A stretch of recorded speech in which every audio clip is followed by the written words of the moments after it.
right, ladies and gentlemen, welcome to Cage Rage PPV.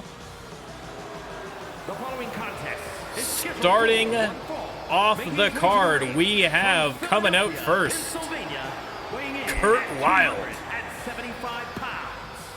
You can see from the beautiful Cage Rage arena, we have spared no expense with these old junkers we have propped up on stage. All the money being spent on the top quality superstars that you have come to know and love, first and foremost being Mr. Kurt Wilde. Again, this is going to be an incredible pay-per-view. We have all 5 titles on the line. You can see also that instead of the usual matting that we normally have, it's concrete with a thin mat outside at ringside. Now we said, screw it. We've just dropped down steel plating.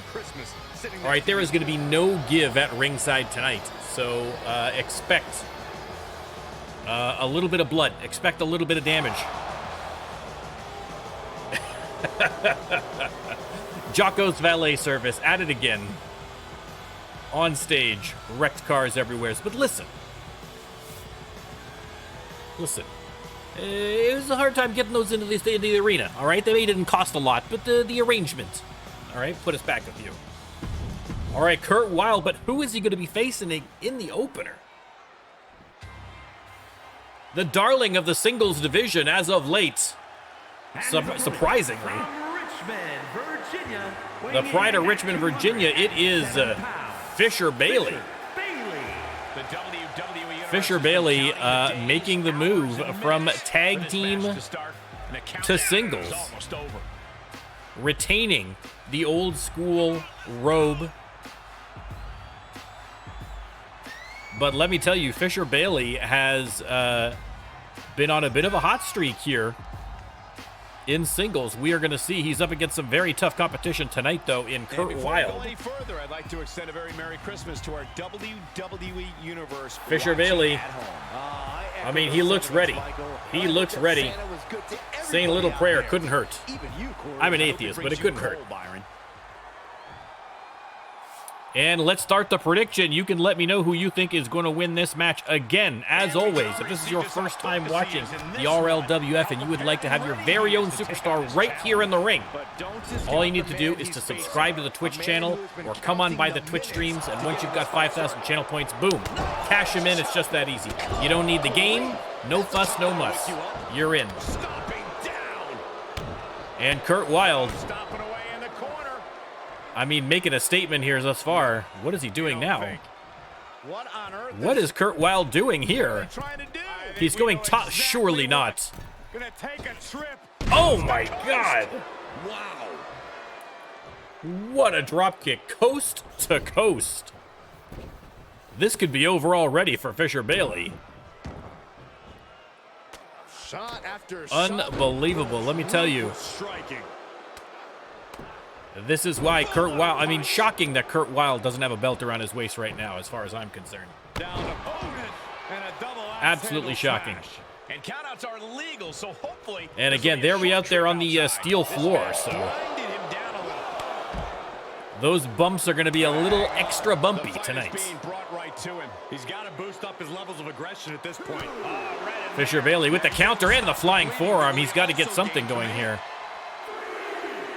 And looks like both wrestlers are going to head back into the ring. Has the opposition in the palm of his hand, and Fisher Bailey with a couple of right hooks. Keeps the combos going, and boom, the big knee lift. Somebody better check his nose.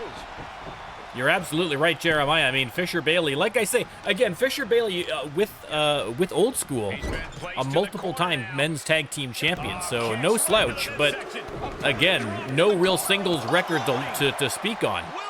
And he has proven that he doesn't need to be in a tag team to be successful. I can't believe it. He just won't go away.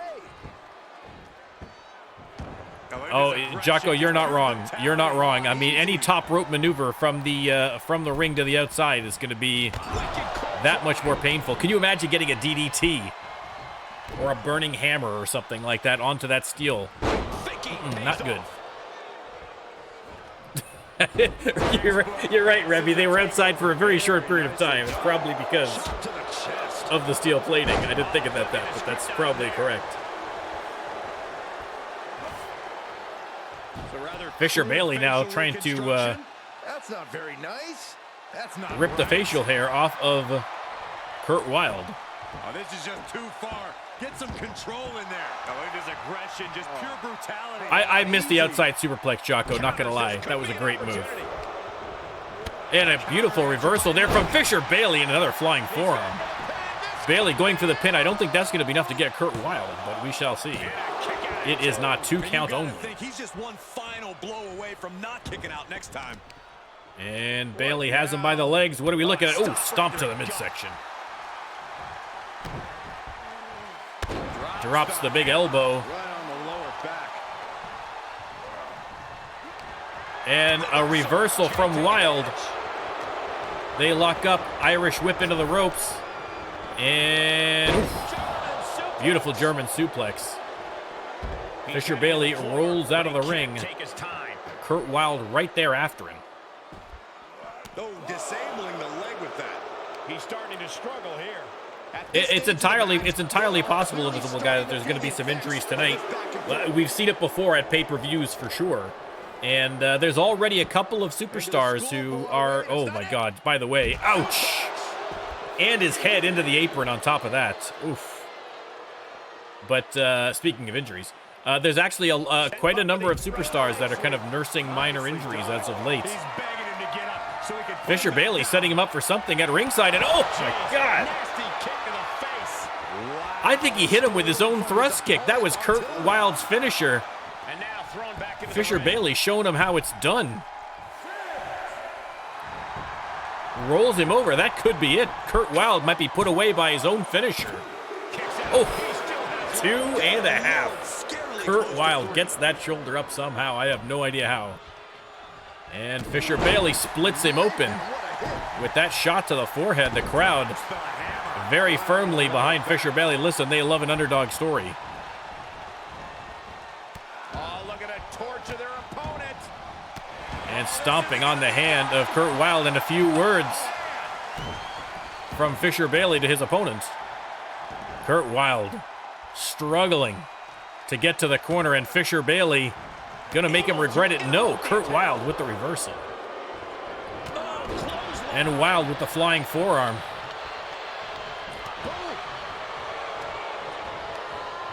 And there's the reversal, though, from Fisher Bailey. Kurt Wilde fighting to try and get back into this match, setting him up. Are we going to see the thrust kick proper here? Oh! Stole his finisher, then blocked his finisher. Fisher Bailey putting on a clinic here against Kurt Wilde. Big suplex. I think we are witnessing a career. Big elbow drop. Look at this. For these superstars, guys. Fans going wild. What an opener to the Cage Rage pay-per-view. Kurt Wilde and Fisher Bailey both roll out of the ring. And the senton again. That steel plating on the floor. No give whatsoever.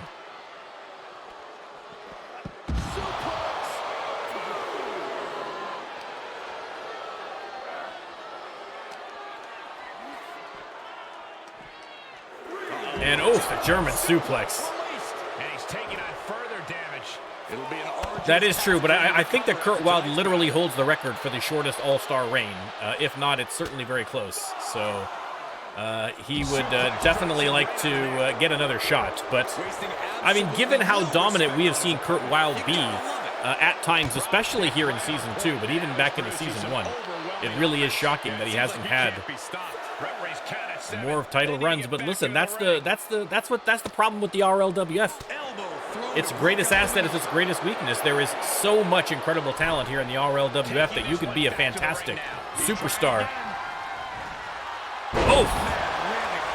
Is that going to be it for Kurt Wilde? Speaking of fantastic superstars coming up short, yes indeed. Fisher Bailey with the victory. Unbelievable. Welcome in, Maz. Unbelievable. I mean, just drops him. Hooks the leg. 1, 2, 3. from Peter Jordanson, and that is all she wrote.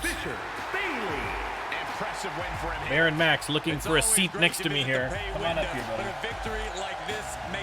And Fisher Bailey gets a big win at the pay-per-view. His first singles win at a pay-per-view. Unbelievable. What a story. What a story.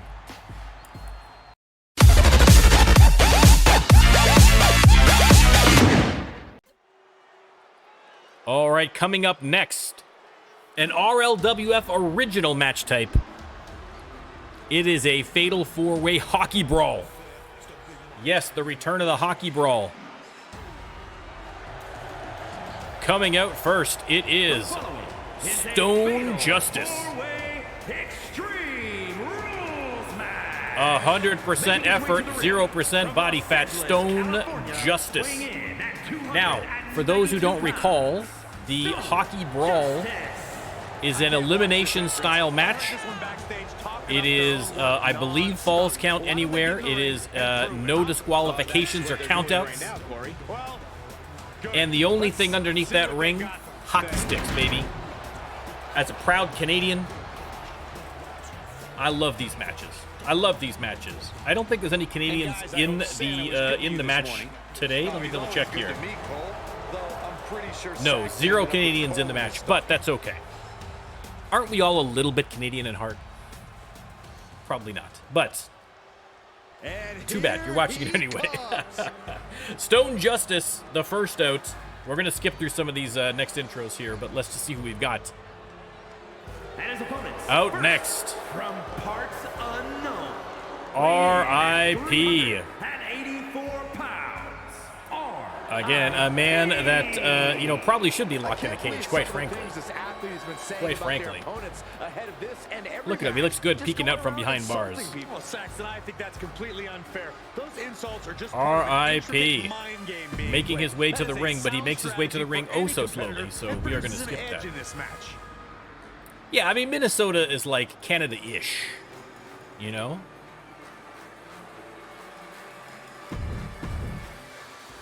All right. This guy is the real deal. Now that we can see it, yes, RIP has a career. Thanks again, Jeremiah, for pointing out the stats problem there. All right, next up it is, as far from Canada as you can imagine, Lima, Peru. The Peruvian Viper, Colombo, making his way to the ring. Listen, call it like it is. Colombo's been struggling as of late. Would be great for him to get a win here, especially against tough opponents. Fans booing him. He doesn't seem too concerned. And the final participant. You think you know me? On this day, he sees clearly. And we would see him clearly if it wasn't so much fog. But there he is. None other than Tyler Howard.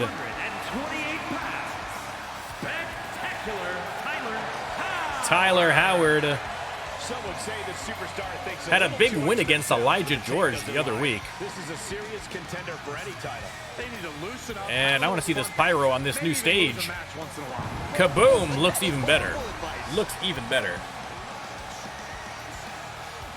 I mean, if those cars weren't wrecked before, they're definitely wrecked from all this pyro. Let's be honest. Also, guys, I would say Tyler Howard. Christmas has. Let me start the prediction. You can let me know who you think is going to win. Again, it is a hockey brawl elimination match. The last man standing. Oh, wait. Elimination is by knockout.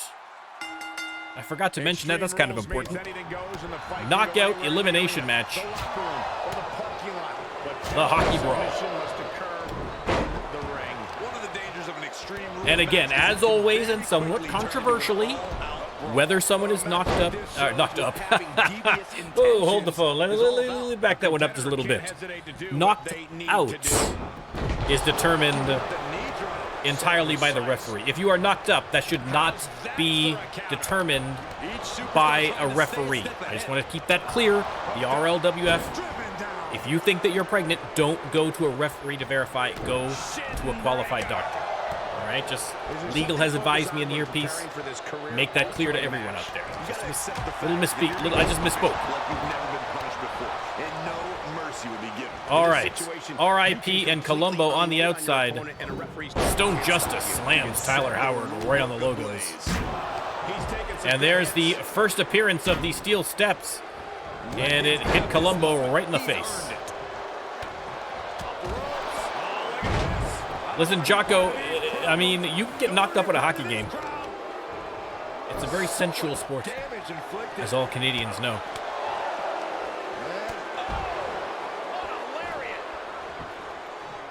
In full control of their opponent with more. And Stone Justice flattening Tyler Howard with another discus punch, then drops the big leg. He's returning fire. But Tyler Howard with the headbutt reversal, trying to get something going in the ring there. These two are abandoning all restraints. Tombstone and route. Oh, lung blower. Tyler Howard just taking an absolute shellacking at the hands of Stone Justice. But here comes the first hockey stick of the night. 5 minutes for instigating to RIP. He is going absolutely crazy, but Tyler Howard steals it from him. Cracks it open right over his head. Oh, man, you can see he is feeling it now. Sure, he's popping himself. Colombo and Stone Justice continuing to take a little bit of a break on the outside. Probably not a bad idea. RIP.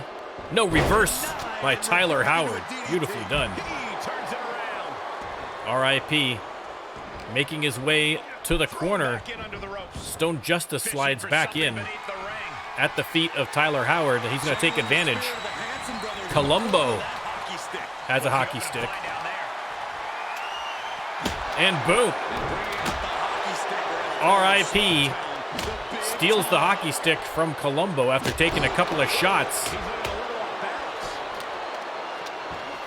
This is like the 1970s Philadelphia Flyers all over again. If you don't know what I'm talking about, ask your dad. And if your dad doesn't know what you're talking about, ask a Canadian dad. And boom! Into the slam by Stone Justice. Meanwhile, RIP and Colombo continuing to pummel each other outside the ring. Stone Justice missed on the big leg drop. Tyler Howard missed on the flying forearm. He's sent into the corner by Justice. And Stone Justice with the monkey flip out of the corner. Colombo up on the ramps now. I think that Tyler Howard might have got split open by that knee from Stone Justice there. Into the ring again. RIP back in as Stone Justice launches Tyler Howard to the outside. And they have said enough is enough for poor Tyler Howard. And he is eliminated again. I mean, if the tackle didn't do it, landing on that steel plating certainly did. He is gripping his ribs as he's heading back to the backstage area. He's got to avoid a fight there. Everyone at ringside now. Stone Justice thrown back in. RIP not finished with Colombo on the outside. Double underhook. Powerbomb. And he'll leave the ring for this next stretch. Stone Justice tossed back in. RIP with that hockey stick in after him. Doesn't get an opportunity to use it. Stone Justice too quick. Irish whip into the ropes.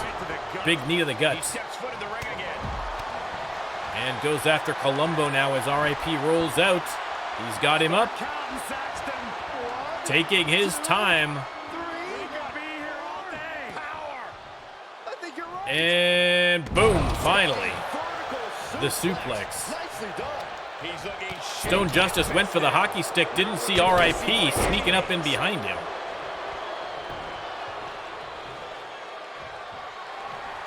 RIP showing off that strength, has him up over his shoulder and power slam. No telling what's underneath the ring tonight. Colombo going for another hockey stick here. And RIP power bombs Stone Justice into the middle of the ring and takes a hit from Colombo as well.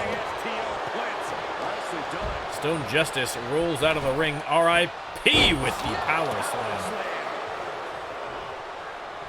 on Colombo. Oh, and a stomp. One elimination so far Right now. That's well he should. in this fatal four-way hockey brawl.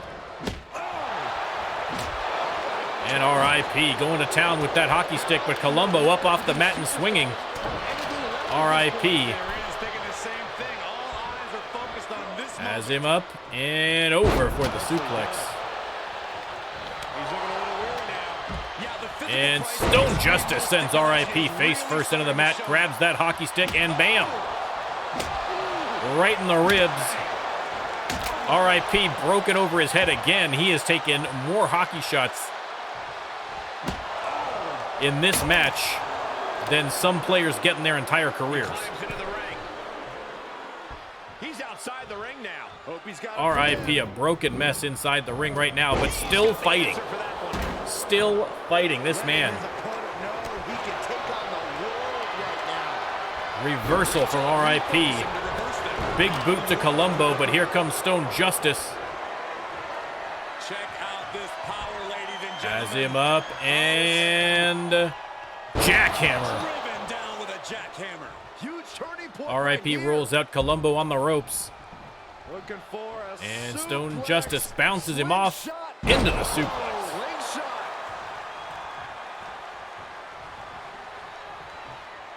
Stone Justice I've seen this before. rolls him up Get ready. and oof, air raid crash and neck breaker. RIP's got another hockey stick. Probably one of the more creative things you'll find underneath. Stone Justice setting up the jackhammer, but RIP wailing away with that hockey stick. Inadvertently kind of did Colombo a favor. Colombo returns the favor by spearing RIP and then going for that hockey stick. Trying to bait him in, but I wouldn't get close to him now. RIP, look at that stick spinning on its axis And there. back Very in the nicely ring we done. go. Stone Justice back in the ring now has RIP up. And no reversal. Think he might have been going for another jackhammer, but couldn't pull it Their off. offense. Jaw-shattering boot. RIP after taking about 20 hockey stick blows.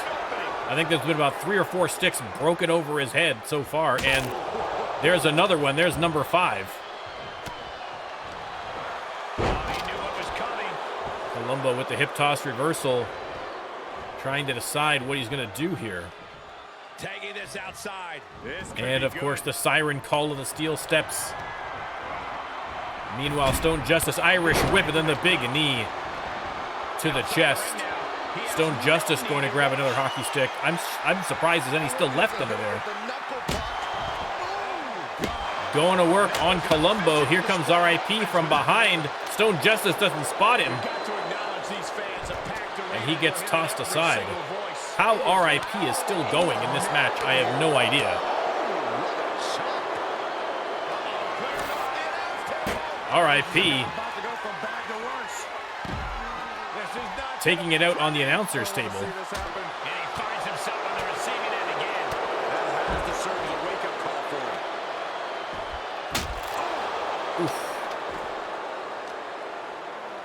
Now And it's Colombo time for everyone to clear out. Easier into said the than done. table. They are not concerned about anyone else's well-being. Had that one scouted. They lock up. RIP He's doing a whole lot Sent of to the gesturing floor. that could cost him. Short clothesline to Stone Justice. Again, on the outside here, no padding at all, just that steel plating they have put in specifically for the Cage Rage. And the big forearm across the chest, and that is finally enough for the referee.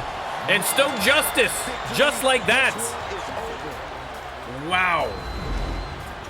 The referee had seen enough. These guys feel no love for each other. RIP after all those shots to the ribs with those hockey sticks. That big blow from Colombo across the chest was enough to do it. And then immediately Stone Justice eliminates Colombo. What a match, though. Here is your winner, Your winner, Justice. Stone Justice. Again, Stone Justice and RIP. Four-way. have had a long history, as you know. Thankfully, it doesn't look like it's spilled out over into this match. I think that's kind of ancient history. And Stone Justice kept his focus and won the match.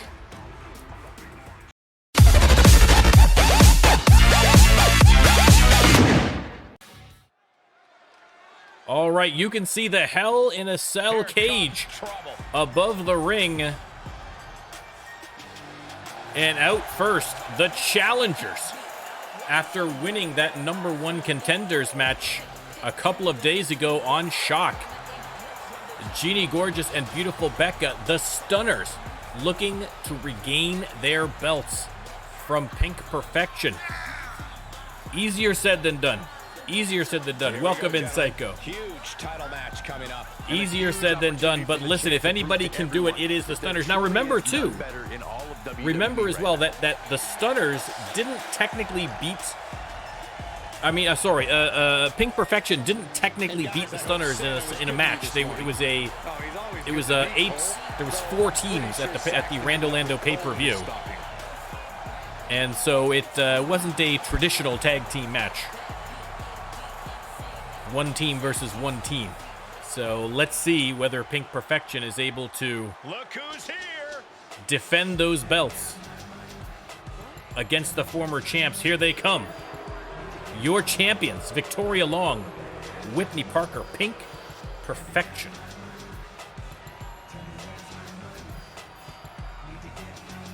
Making their way to the ring again. They've been fairly solid. Although they did lose matches to the Stunners and to Tonga and Mahler.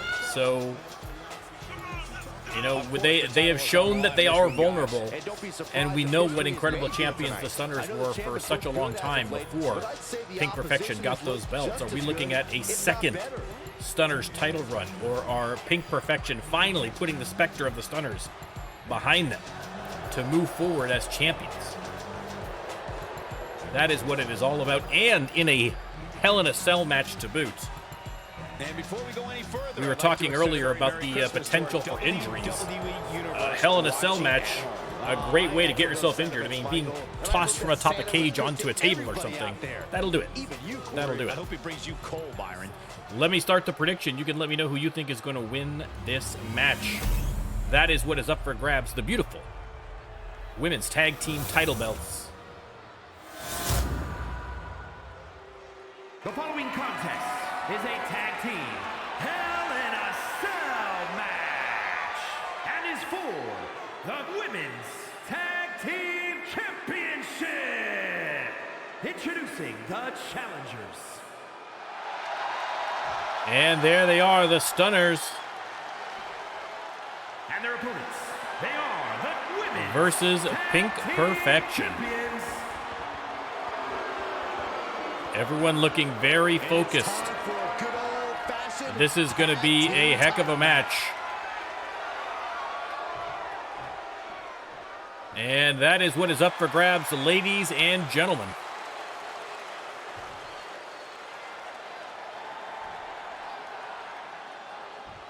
It is obviously a tornado tag match. Peter Jordanson, a braver man than I, inside that cage. Beautiful Becca tossed outside immediately. Victoria Long tossed into the corner.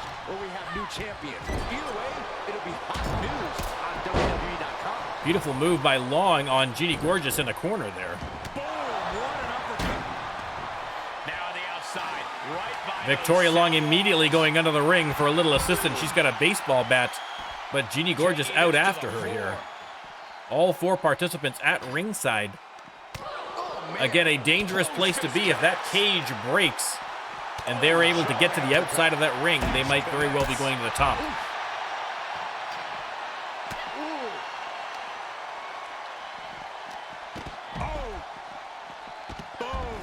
Right now, the Stunners in control at ringside.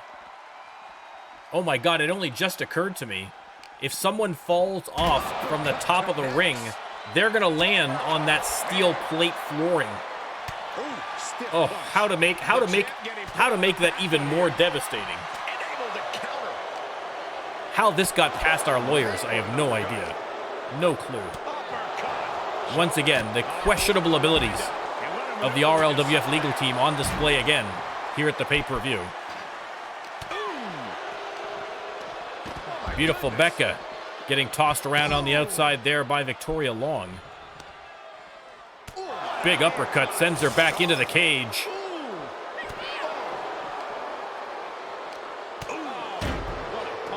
And again, the stunners trapped in between the members of Pink Perfection right now. Beautiful Becca getting double teamed here at ringside. Just taking turns, wailing away on beautiful Becca. Jeannie Gorgeous only just now getting to her feet. Oh my God, beautiful Becca. They're grabbing her before she can even fall down. Jeannie Gorgeous in the ring. I don't know why she's not out there helping her partner. I mean, beautiful Becca is just taking uppercut after uppercut after uppercut. Finally, Jeannie Gorgeous comes out to try and even things up a little bit. Grabs Whitney Parker and tosses her over towards the steps. Jocko, I agree. Terrible tag work from and the Stunners are a great tag team. Once again, beautiful Becca stumbles back into that steel cage, and now Pink Perfection trying to take liberties here with Jeannie Gorgeous. I mean, Pink Perfection. Oh, God, look at that super kick right to the chin. Beautiful Becca back in the ring. And again, I mean, not helping out her partner. I don't understand it. Jeannie Gorgeous out on her feet at this point, but there you go, jawbreaker reversal. And another jawbreaker reversal, this time from Victoria Long. Finally, beautiful Becca comes out to help. Unbelievable.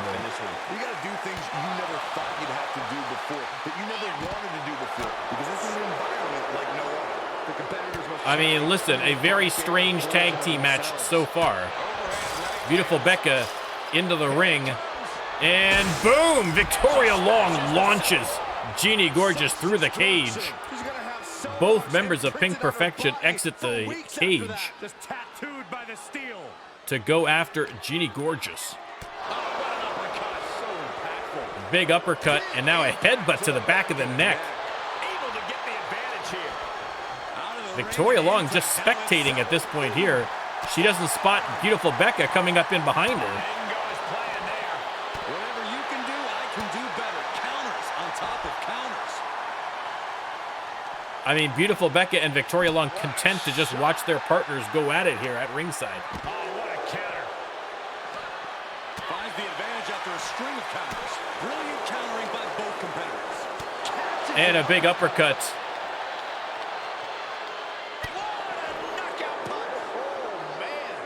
Finally, Victoria Long spots beautiful Becca, and they decide to go at it here. Everyone fighting it out on outside of the ring. Again, any pinfalls or submissions have to happen inside the ring. But a lot of damage can be done outside of this cage. And Whitney Parker climbing to the top of the cage. There goes Jeannie Gorgeous after her. Victoria Long spotting them.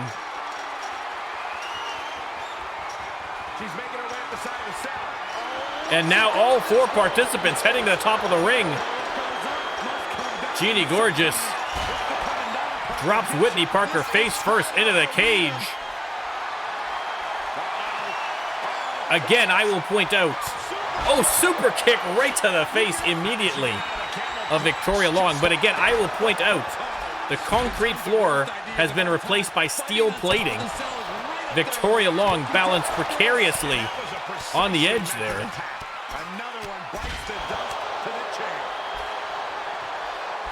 I mean, this is where someone can get seriously hurt. Oh! Look at that spinning roundhouse from Whitney Parker. And Jeannie Gorgeous flattened with a discus clothesline. And now Victoria has beautiful Becca up and over. Oh, look at that cage. The top cage damaged by Victoria Long there. Oh, and beautiful Becca falls all the way to ringside. Unbelievable. Victoria Long going for the pin. How on earth? How on earth did beautiful Becca kick out of that? I mean, thank God at least she landed in the ring and not on that steel plating. Victoria Long has a sledgehammer now. Again, trying to keep an eye on Jeannie Gorgeous and Whitney Parker on top of that ring as well. They're in a very precarious position themselves. Beautiful Becca. I mean, going for the pin, how are you not dead? 2 count only. Oh. If beautiful Becca won the championship after falling through the cage, that would be an epic, epic title win. Victoria Long has her up. And the gory special, she is locked in that submission hold. The referee waiting to see if there's going to be a tap. And no, beautiful Becca somehow powers her way out of it. Parker and Gorgeous still fighting on top of that ring. Becca sends Long into the corner. Body slam. Becca goes for the pin. Are they going to win the championships? No. Kick out after 2. What a match. Oh, and Jeannie Gorgeous falls. Lost her balance and falls onto that steel plating. Whitney Parker wisely climbing down instead, but Jeannie Gorgeous might be seriously injured. I don't think Whitney Parker is going to check on her well-being. In the meantime, though, beautiful Becca putting on a clinic here against Victoria Long. Missed on the elbow. Missed on the elbow. What a match. There's the pin by Long. And 3. Pink Perfection. Get the victory and defend the belts. These women put on quite a show. Here's another look. I mean, unbelievable.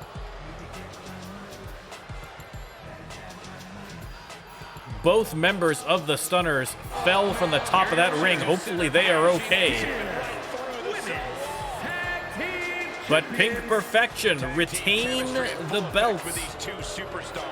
Arms raised by Peter Jordanson. Great tag team action on display, guys.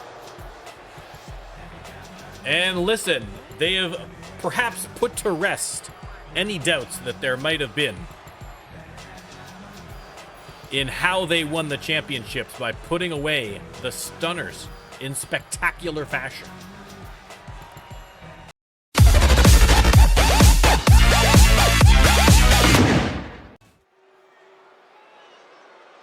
All right.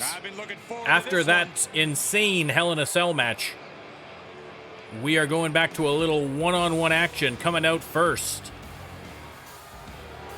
The following contest is Darth Brooks, making his way to the greatest country and western singer in the known galaxy, and maybe even a little beyond.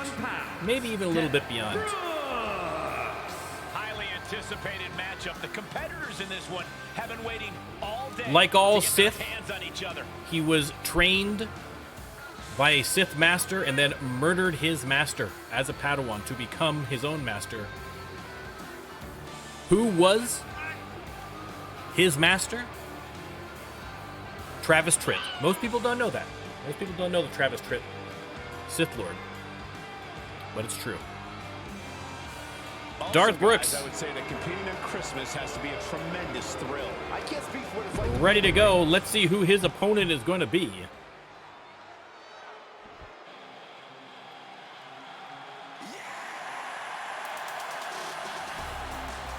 It is the pride of Seattle, Washington, And his opponent from Seattle, Course Grind. weighing in at 275 pounds. Light that pyro Take some pride in their work. if you love coffee. Boom! The crowd goes wild for Course Grind, himself a former All-Star champion and Twitch champion, I believe.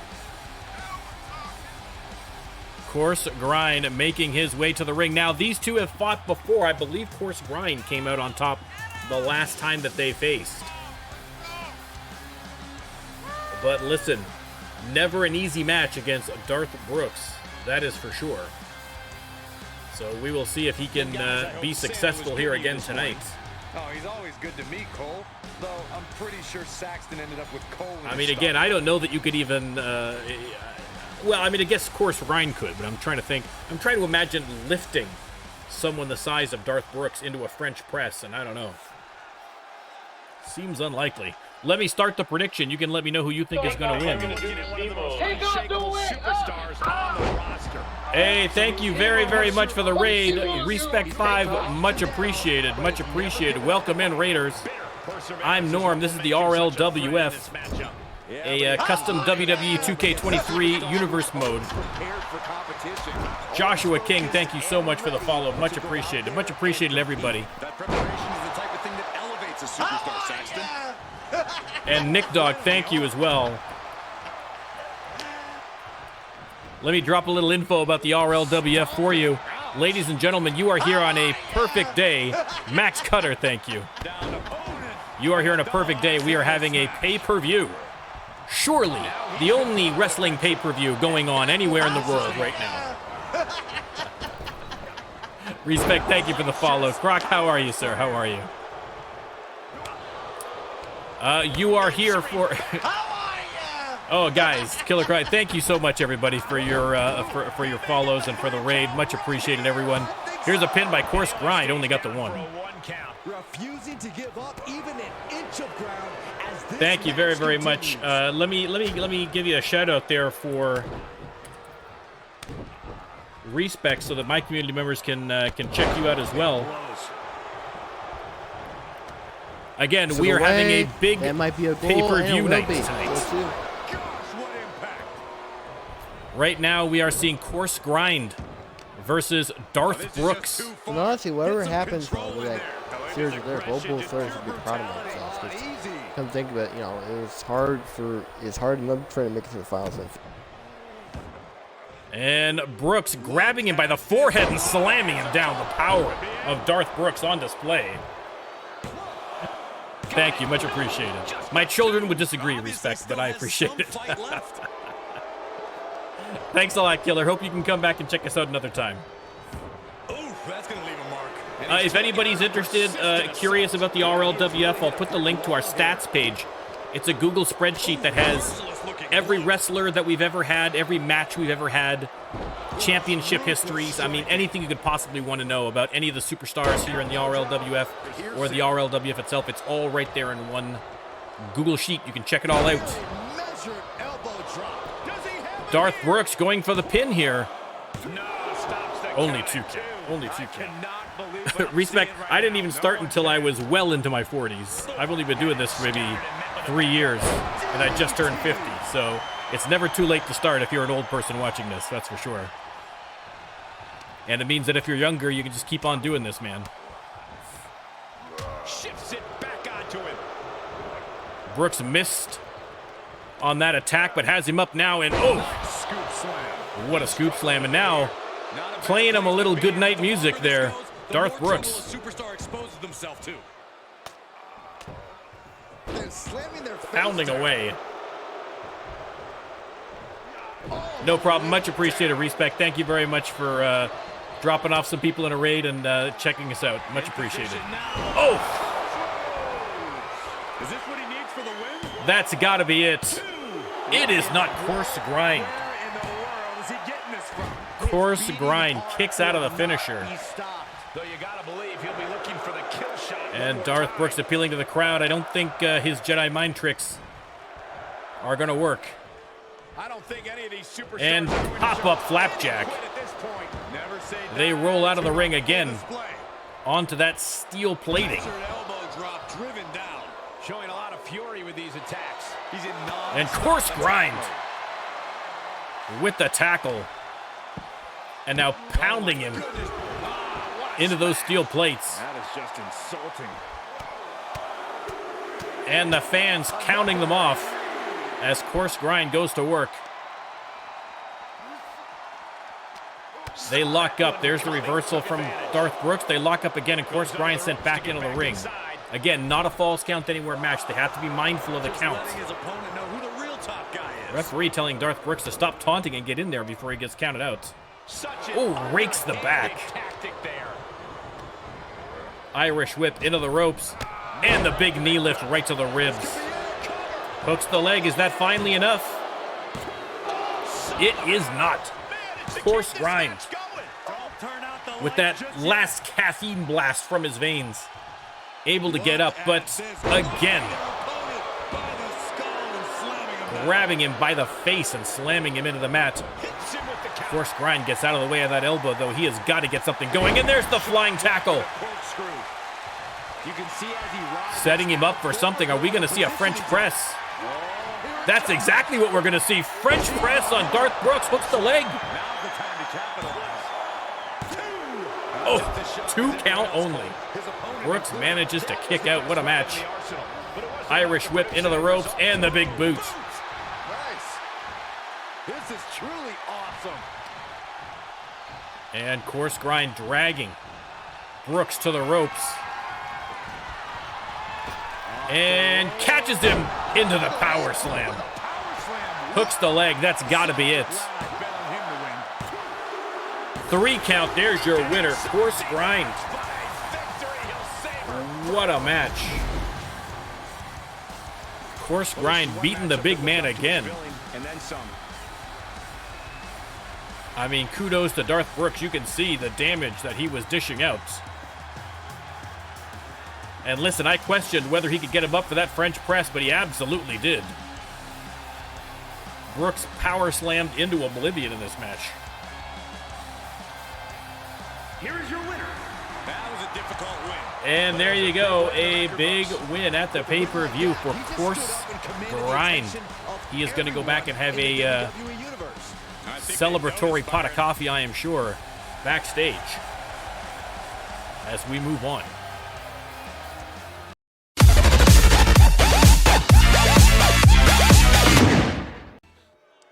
All right. Here we are. War Games 4-on-4 match. There's the rules that you can read. Basically, they come in one-on-one, and then one at a time from each turn, and then once everybody's in the ring, then you can be pinned or submitted. And there's 2 cages.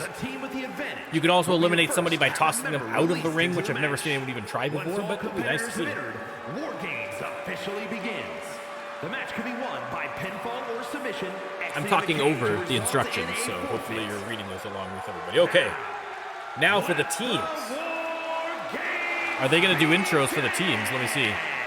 They're going to go intros for the first participants of the team, then I'll let you know who the full team's in. Coming in first, from the Brotherhood, it is Zeke. Only just made his debut. And here he is in a War Games match. Joining Zeke in this match is fellow Brotherhood member Damian Havoc, as well as Harris Hair and Psycho Bones.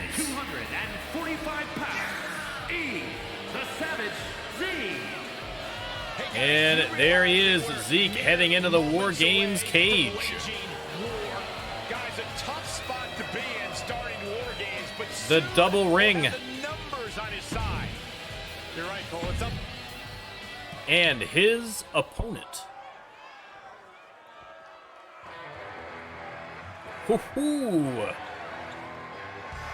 None other than the man himself, the Thunder from Down Under. It is Maz of Oz.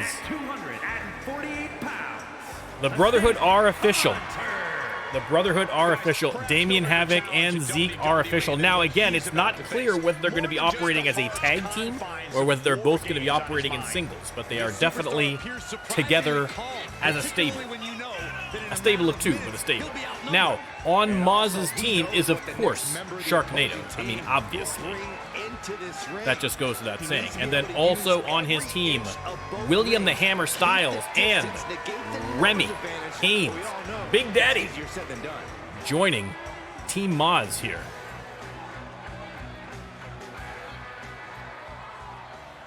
Let me start the prediction. You can let me know who you think is going to win. Which team is going to come out on top? And in these early minutes, it's all about survival. The true war doesn't even really begin. Now again, Maz and Sharknado were in the at the War is Hell pay-per-view. They were part of the War Games match there, so they did not win that match, but they've had more experience than the rest in a War Games match. We're going to see if that's going to come in handy here. Again, the entrance order is completely random. He switches it back around. So we do not know who is going to be the next superstar or even which team it's going to be from. And Zeke with a nice combination on Maz. And sends him into the other ring. Into the opposite ring.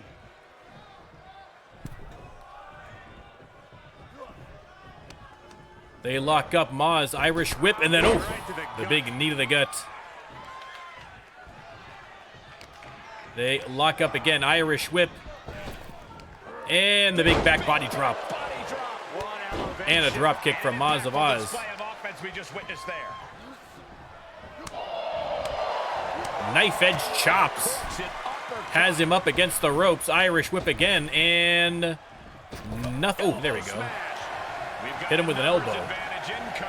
Irish whip again. And another back body drop. Maz putting on a clinic here for the rookie. And next out, it is Zeke's partner in the Brotherhood, Damian Havoc, both members of the Brotherhood in there against Maz of Oz. Maz has got to be careful here. If he lets up for 1 second and gives them an opportunity, it's going to be a 2 against 1 situation that he might not be able to handle. He's got to stall until his next partner comes in to help. But not so much you burn out down the stretch. Zeke with a headbutt splits Maz open. And again, the Brotherhood. Havoc sends him into the corner. And working on that arm. Using the ropes. And one more time, why not? Trying to dislocate the shoulder of the great Maz of Oz. And now has him way up on the top. What are we doing here? What a maneuver. What a maneuver by Damian Havoc. And now Zeke dropping the elbow and Maz taking a beating here at the hands of the Brotherhood.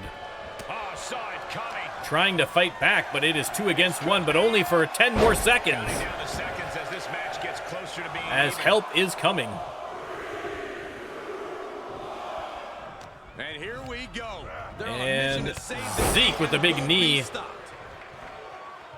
And who is coming? It is Sharknado. It is the Wild Ones versus the Brotherhood. Sharknado wasting no time to get weapons from underneath the ring. He heads straight in to help out his partner. And Zeke intercepts him. Damian Havoc just going to work on Maz. What is he doing here? Again, off the middle rope. And Zeke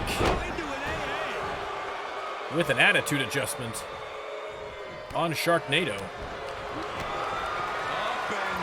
And now into the Bowflex. Zeke trying to get Shark to tap, but of course, pinfalls and submissions don't count until all 8 participants are in the ring. So this is all about softening up your opponents before that happens. And Maz with a nice belly-to-belly. Damian Havoc left in the corner as they're going to double-team Zeke here. Shark has him up. and drops him off the top rope. Damian finally gets out of the corner and goes after Maz. Locks in a submission hold on Maz. Irish whip by Shark. And boom, look at that. And Psycho Bones coming in next. And Psycho Bones is going to take a little pit stop first for do a little shopping under the ring. He's got a sledgehammer he's going to throw out of the ring. Sharknado rubbing Zeke's eyes across the top of the rope.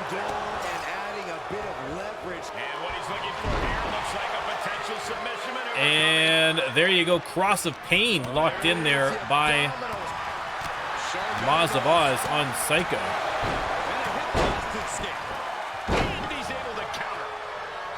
And now it is a 3-on-2 situation.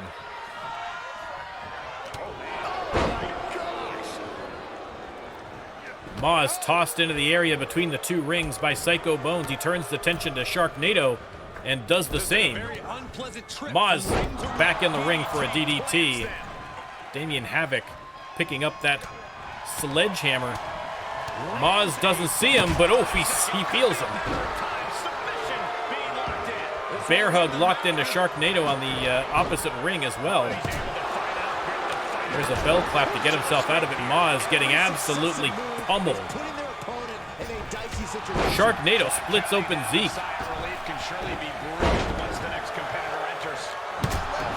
But here comes Havoc to help out his partner with the sledgehammer. The Brotherhood 2-on-1 versus Sharknado. Psycho Bones taking care of Maz of Oz, but they're going to get a little help here. Compliments of Big Daddy Remy Haynes. He's going straight in. He's not going for any weapons. He knows time is of the essence here. Intercepted by Psycho Bones, though.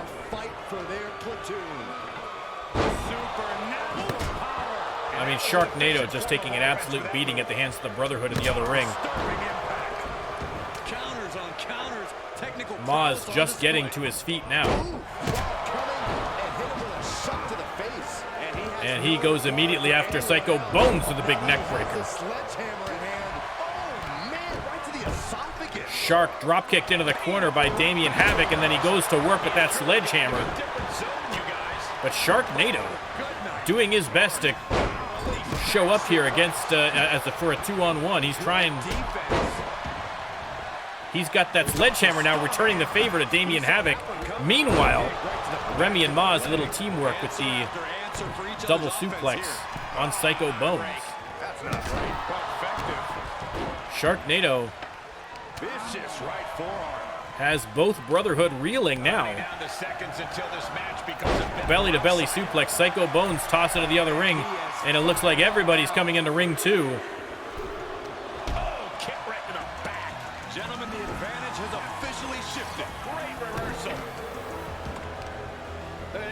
And Psycho Bones, no reversal from Shark.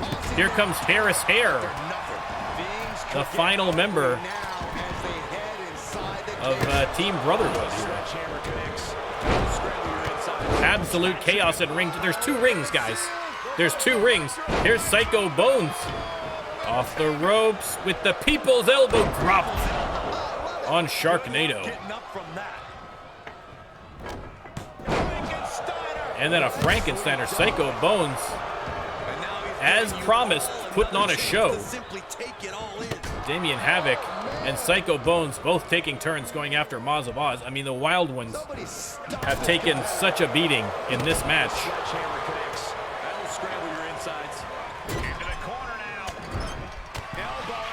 Harris Hare and Zeke going after Remy Haynes in the corner. Remy Haynes slides baseball style out of trouble.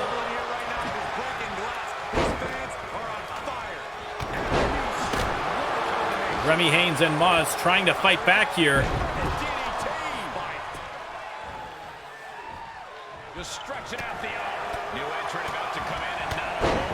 And it looks like the final participant, William the Hammer Styles. The cavalry is coming. And he is released from the cage, and he is going to make his way to the ring. Is he going to stop and get anything under the ring first? I don't know.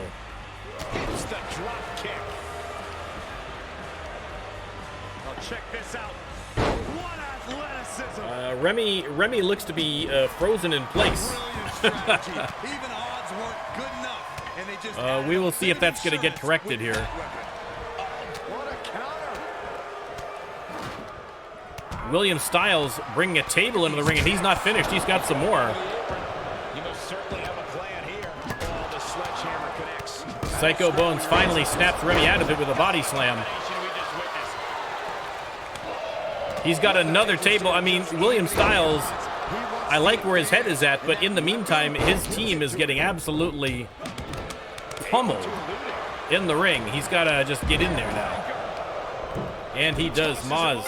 War Games has officially begun. And now it is anyone's match to win. Pins and submissions count as of this moment. Sharknado with the swinging lung blower. Damian Havoc going to town on Remy Haynes with that sledgehammer. Maz attacking Zeke. He grabs a table and tosses it into the next ring.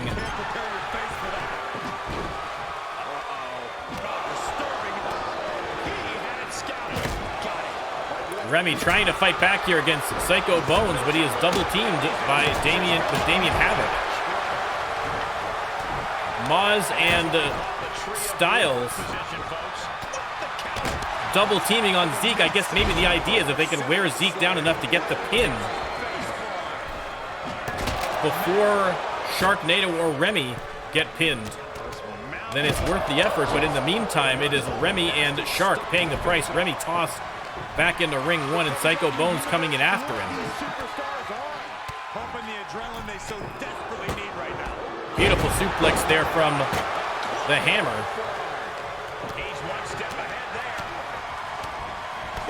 And now it is William Styles and Maz double teaming Psycho Bones. In the meantime, Sharknado just continues to take beating after beating after beating at the hands of Harris Hare and Zeke. Or Damian Havoc, rather, sorry. They're all back into this ring here now. Remy Haynes wrecking people with that table. There's a pin by Harris Hare, but broken up immediately. Everyone back in ring one now. Psycho Bones, the nice neck breaker. He knows exactly what's at stake at this moment. Harris Hare and Sharknado fighting in between the rings right now. Backbreaker from Maz. And Harris Hare with the double stomp on Sharknado. No one's there to help him. This might be it. It is not. Sharknado able to kick out somehow on Harris Hare. Remy Haynes comes in to help. Sharknado up against the ropes as Remy grabs a sledgehammer.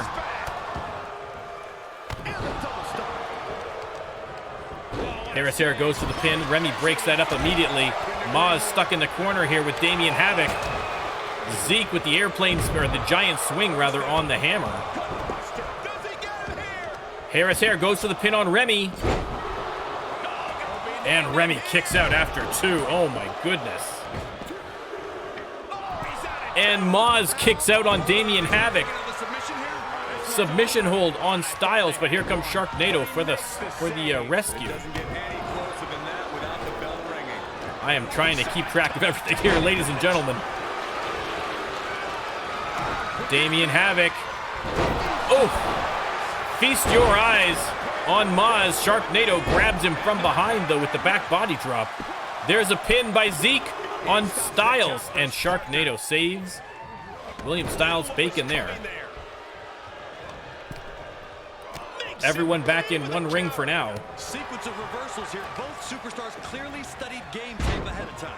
And a pitch. Psycho Bones with a big uppercut on Remy Haynes. And Zeke missed on the knee to Sharknado. Havoc tries to go for the pin on Remy Haynes, but broken up by Styles. Inverted DDT by Maz. Psycho hitting that cut open. Okay, Hair going for a pin on Styles now. Styles gets the shoulder up. Absolute chaos in the ring, ladies and gentlemen. Psycho Bones reversed into an elbow. Damien Havoc tries for the pin on Remy Haynes. That's broken up.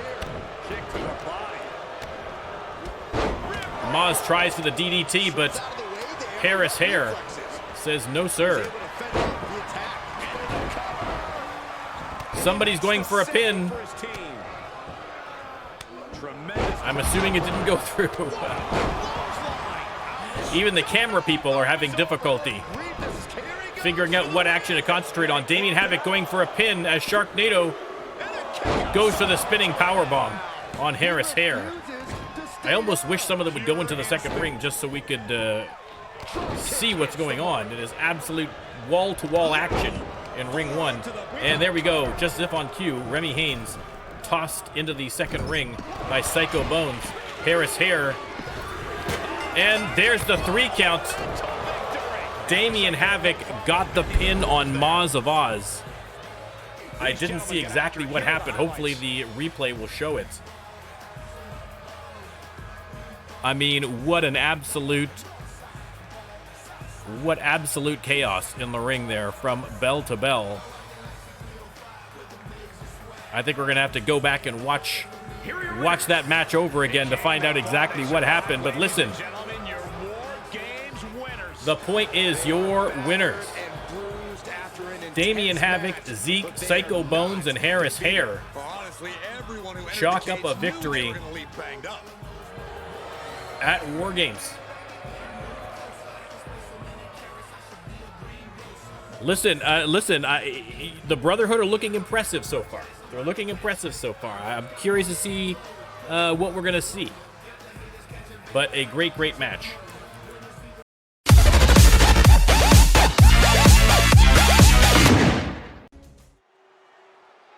All right. Cage above the ring announcer. Again, this is the Commissioner's nephew. It is not the Alliance Championship. It is the All-Star Championship. I don't know why he continues to say this. But we all know the participants because Freddy Gonzalez, the Puerto Rican assassin, came out on top of that 20-man Royal Rumble a couple of days ago on RLWF Shock. And even though he is brand spanking new to the RLWF, he has already earned himself a shot at the All-Star Championship. What an opportunity. Now, this is a brand new match type. Hopefully it works for the RLWF. All right, this is going to be a fight pit match. It is going to be in a cage. There is no escape from the cage, all right? That is not going to win you the match, escaping from the cage. The only way to win is knockout or submission, all right? No pins, even. Submission or knockout. 2 men enter, 1 man leaves in the fight pit. Freddy Gonzalez, of course, 4 higher. And again, what better way to increase your rates than having an All-Star Championship around your waist? But to do so, he is going to have to beat this man. The All-Star Champion, Prince Youve. Again, his royal subjects showering him with boos as opposed to praise, but still, undeterred. Prince Youve.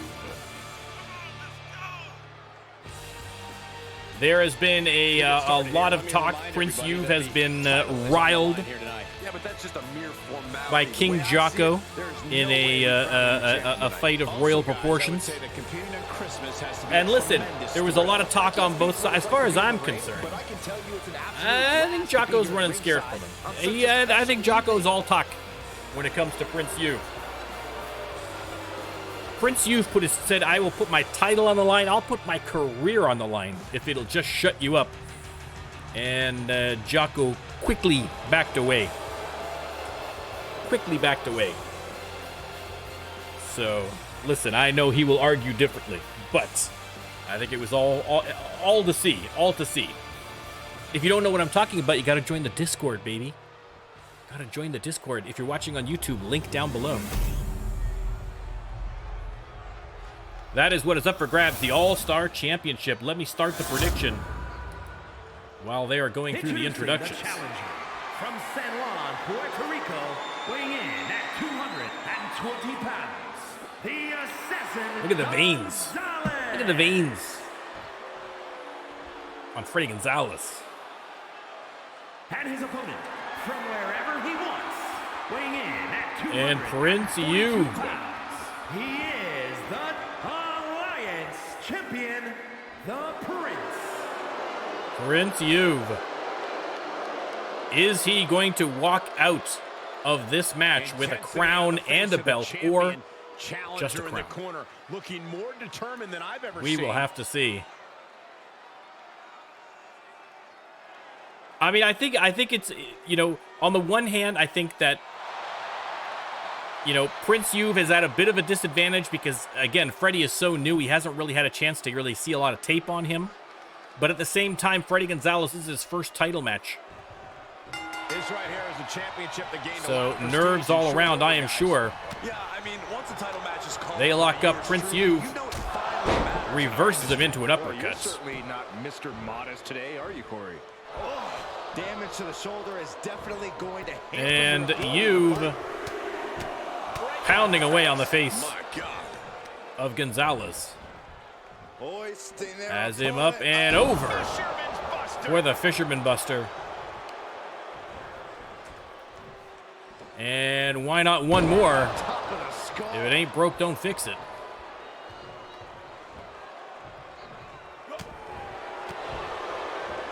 And Prince Yu, oh, trying, I think, for a bear hug or something there, or maybe a belly-to-belly, but nice reversal from Gonzalez. But Yu right back to work, locks in the armbar. Again, the only way to win this match, submission or KO. Delivers a knee. So I think you're going to see more submissions than you normally would. And there you go, speak of the devil. Oh, I thought it was going to be a bear hug, but no. Suplex instead. Prince Yu says, get up, peasant, get up, commoner. Gonzalez sends him back to the mat quickly. And drives the knee into the mat. Vicious right forearm. Big forearm drops Prince Yu. Oof, sharp kick to the back. Across the back. And the low drop kick to the side of the head.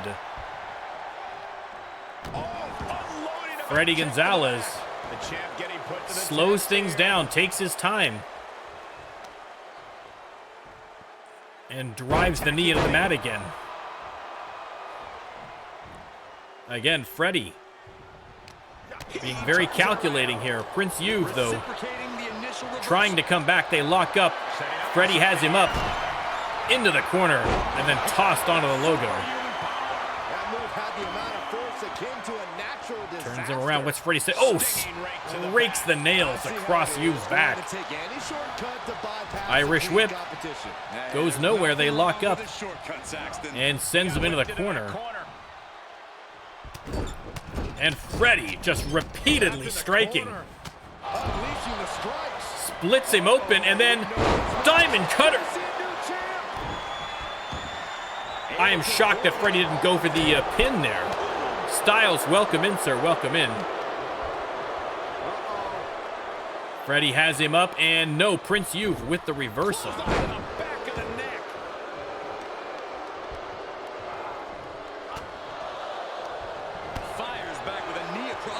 And there you go, sizing each other up. They lock up Freddy. Oh.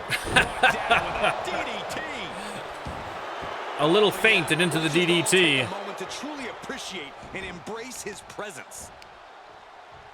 And Gonzalez once again driving the knee into the mat, trying to take the legs out from underneath the Prince. And there you go, Gonzalez. Feeling pretty good about his chances right now, but I would not count out Prince Yu by any stretch of the imagination. That's a poor strategy. As displayed right there, there's the reversal from Yu. And the spear. And now Yu. Forearm after forearm. Driven into the forehead of Freddy Gonzalez. Down to Odin and a double axe handle smash. And nice counter by Gonzalez, the Puerto Rican assassin.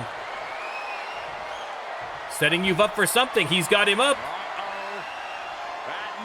Oh, I think he was going to try for the F5. I think he was trying to steal Prince Yu's move. Prince Yu not liking that one bit. Has him by the throat. And boom.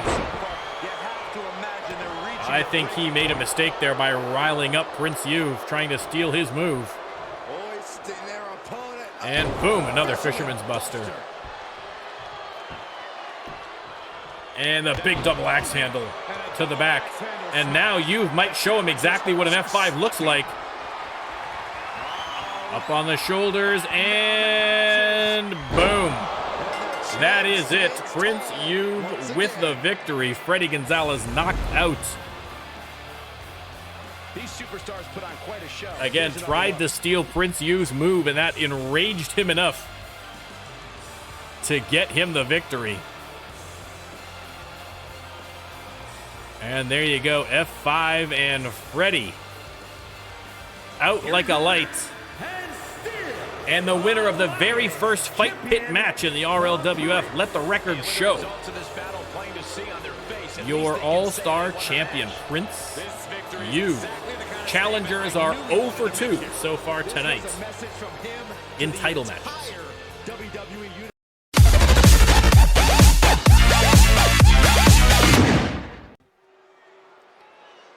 All right, you see the case suspended above the ring. It is time for a little tag team action. A TLC tag, and coming out first, The Cure.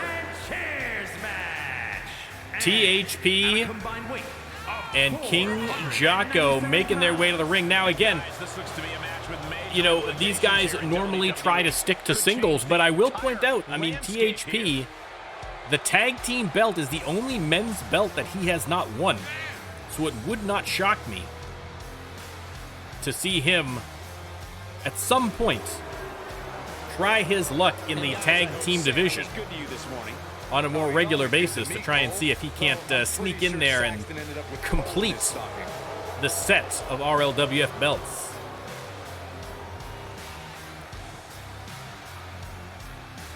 Again, Colm also an option for a tag team partner. But tonight, it is going to be King Jocko and THP and their opponents. Not normally in tag team division, but here he comes. The man, the mullet, the mustache, the magic. Terry Wonderful. Strutting his way down the ramp. The fans going wild, as well they should. Look at the magnificence of that mullet. Look at it. Listen, I'm an atheist, but even looking at that mullet, I start to wonder if the divine is possible. You know what I mean? Honestly, that's how awe-inspiring that mullet is. Terry Wonderful making a tag team appearance, but who is his partner going to be?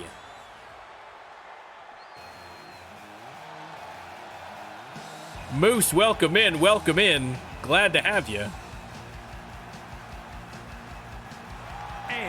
Terry Wonderful's partner tonight is going to be Jesus Cruz. So we have perhaps the two least popular or most hated members of the RLWF and King Jocko and THP facing probably two of the more popular ones. Jesus Cruz and Terry Wonderful. Should be a great tag team match. Again, a TLC tag team match. Guys, I would say that competing on Christmas has to be a tremendous So they're going to have to story. scamper up that ladder and get that case. It's an absolute blast to be here at ringside on such a special Jesus evening. Cruz and Terry Wonderful versus The Cure. Let me start the prediction. You can let me know who you think is going to win. Again, if you would like to have your very own superstar right here in the RLWF, all you need to do is drop a sub to the Twitch channel or hang out for a little bit, get some channel points through betting and so forth. And once you've got 5,000, ka-ching, you're in. That's it. Just that easy, everybody. In a TLC match, things can take a sadistic turn very quickly. The competitor needs to accept King Jocko things that the human body was not intended to withstand. was going after Jesus Cruz, but now, boom, look at that. And we can't overlook how devastating that DDT. Terry Wonderful taking on both members of the Cure. I don't know what Jesus was doing. He's kind of wandering around the ring, or ringside rather. Comes in and flattens Jocko with a clothesline. Now taking on THP, and there we go, the siren call of the steel steps. In my humble opinion, the best thing you can do is make sure you get the opposition Jocko for every shot they with get the you reversal on Cruz. All about mutually assured destruction. And pump handle. Samoan drop right in the middle of the ring. THP kicking the life out of Terry Wonderful, but now getting double teamed. Jocko gets that ladder in the ring finally. Oh my goodness, that might have snapped their finger. THP with the reversal on Terry Wonderful. Jesus has the steel steps, but intercepted by Jocko, hitting him with the ladder. Can he get up there in time? That's the question. And THP is going to get up there while Terry Wonderful is down. I don't know what he is thinking. He's trying for it now. I think Jocko was looking for a chair, but realized that THP was going for the case. And they are fighting it out at the ladder. Jocko drags Terry Wonderful down. Although THP did make some progress. On that case. And Jocko knocks Terry Wonderful to ringside. Going after Jesus now, and as long as Jocko has them both on the outside. Oh, Terry Wonderful. Oh my God, Terry Wonderful knocks the ladder out and power bombs him onto the ladder in one motion. Impressive. Heads out of the ring. What's next? Everyone at ringside now. And again, going to go for that chair, but I don't think they're able to get the chair. I'm not sure what it is in that corner that's so fascinating. But everybody seems to be... Listen, we thought that the siren called the steel steps. This is the corner of wonder, apparently. I don't know if they've got, like, Amber Leon's phone number there in the corner, and that's what they're all trying to figure out. I don't know, but... Right now, sunset flip powerbomb onto those steel plates from Jesus Cruz. And now finally gets the chair and putting it to good use against THP. He was waiting for him to make his move. The announcers team getting a little nervous, and who could blame them? Powerless position to be in right now. Samoan drop on Jesus Cruz. Absolute chaos. You already did, Styles. You already did. You were in match number 5. You just missed your match, actually.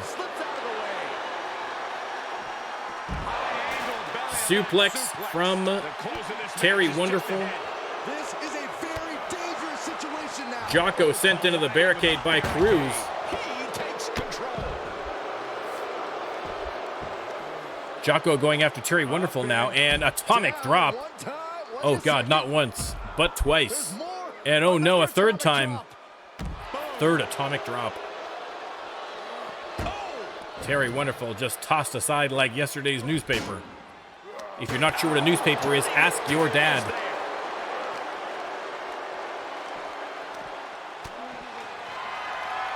THP has Jesus up, and oh, shoulder breaker. THP wailing away on Jesus Cruz with that chair, but Terry Wonderful coming in to save his partner. with the back suplex. Oof, THP face first off the announcer's desk. He's turning the tables. And now Cruisin' Wonderful double teaming King Jocko here.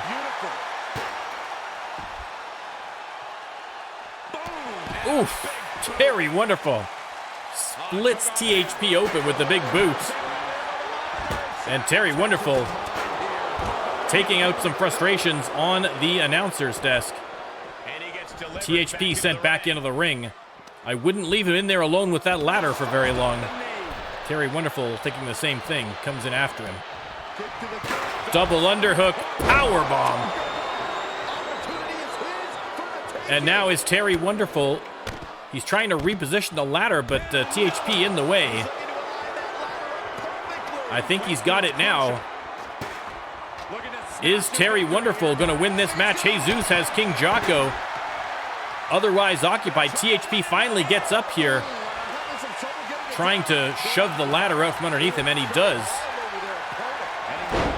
Don't know that Terry made a lot of headway on that case there. But this might be where the match finally slips out of hand. And Atlas offense with a hurtful purpose. And THP pounding away on Jesus. Oh, a nasty stop to finish it off.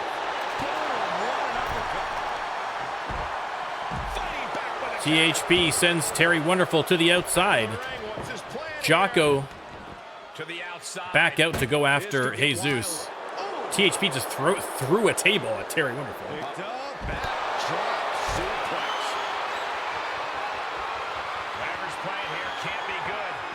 And oh, Jocko, devastating move on Jesus on the apron. Terry Wonderful down for the count. THP heading to the top. They might very well win this match. Terry Wonderful trying to get back in. Jocko trying to stop him, but Terry in there too quickly. But THP so close to winning. THP manages to get the case, and there you go. Another victory for the Cure. Whenever tag team is on the docket, the mayhem multiplies. Here's the proof. Again, great work here by the Cure. I know that Terry Wonderful and Jesus Cruz not normally used to tag team action, but still, two very strong superstars. And another victory for the Cure. THP only too happy to let the crowd, the RLWF fans in the front row know all about it too. Listen, we all hate it, but it's true. Cure's pretty good. Cure's pretty good. I'll admit it. A big win.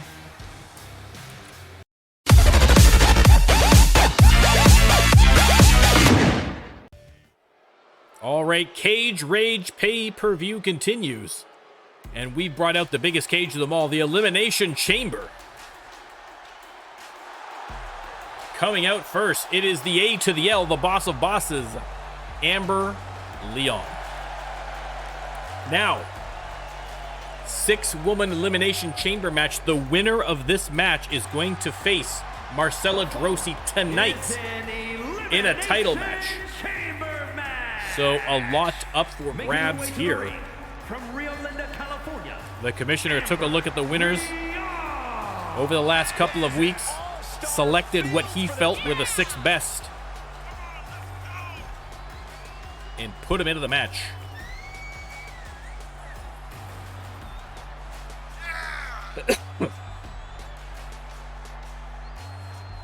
All right, we got 6 people coming in here, so as much as we all love looking at the great, the beautiful Amber Leon, we have to keep this party going.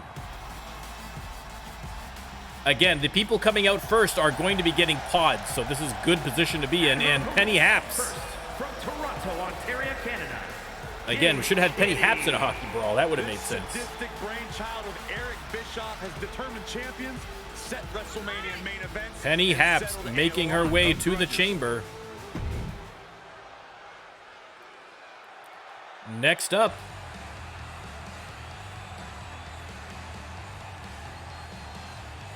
it is Jesse Scott from the Gatecrashers. Now, if you're wondering what the heck, it is because Jesse Scott From Gold Coast, Australia, came out of the tag division for a night to do a singles match against Bailey Banner and defeated Bailey Banner. And so the commission said, listen, if you're going to beat a superstar of the caliber of Bailey Banner, then you can be in this match. So there you go, Jesse Scott getting an incredible opportunity. Again, not normally. I mean, she's been in a few singles matches, but not normally a singles division superstar. And the final person getting a pod, it is the KO Queen, Sonya Gray. Sonya Gray. Again, like Amber Leon, a former women's champion. This Elimination Chamber is going to be brutal. And 2 more to go. She is ready. Uh-oh, I see creepy smoke, I see creepy candles. That can only mean one thing. That coming from the pits of hell, and also as featured in your deepest, darkest nightmares, the Queen of Nightmares, Madam Callis. A bad draw, as she is going to have to win this match from the beginning, but if anyone is capable of doing it, it is Madam Callis. Would love to get another opportunity at the RLWF Women's Championship, which has so far eluded her. And the final participant. This woman is the real deal.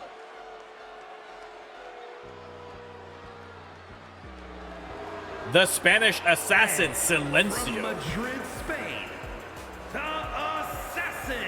Silencio making her way to the ring. The unforgiving structure. Again, we have seen that Silencio, after failing to win the championship from cashing in that front of the line case, has been determined to get another shot. She might very well get it tonight. Let me start the prediction. You can let me know who you think is going to win. Elimination Chamber match set to begin, and guys, I do not envy these superstars one bit. And Silencio going straight at Madam Callis to start. It's a hell of a lot of fun to watch, but I wouldn't be interested. DDT by Silencio. But here comes Callis with the reversal. Sends her to the mat.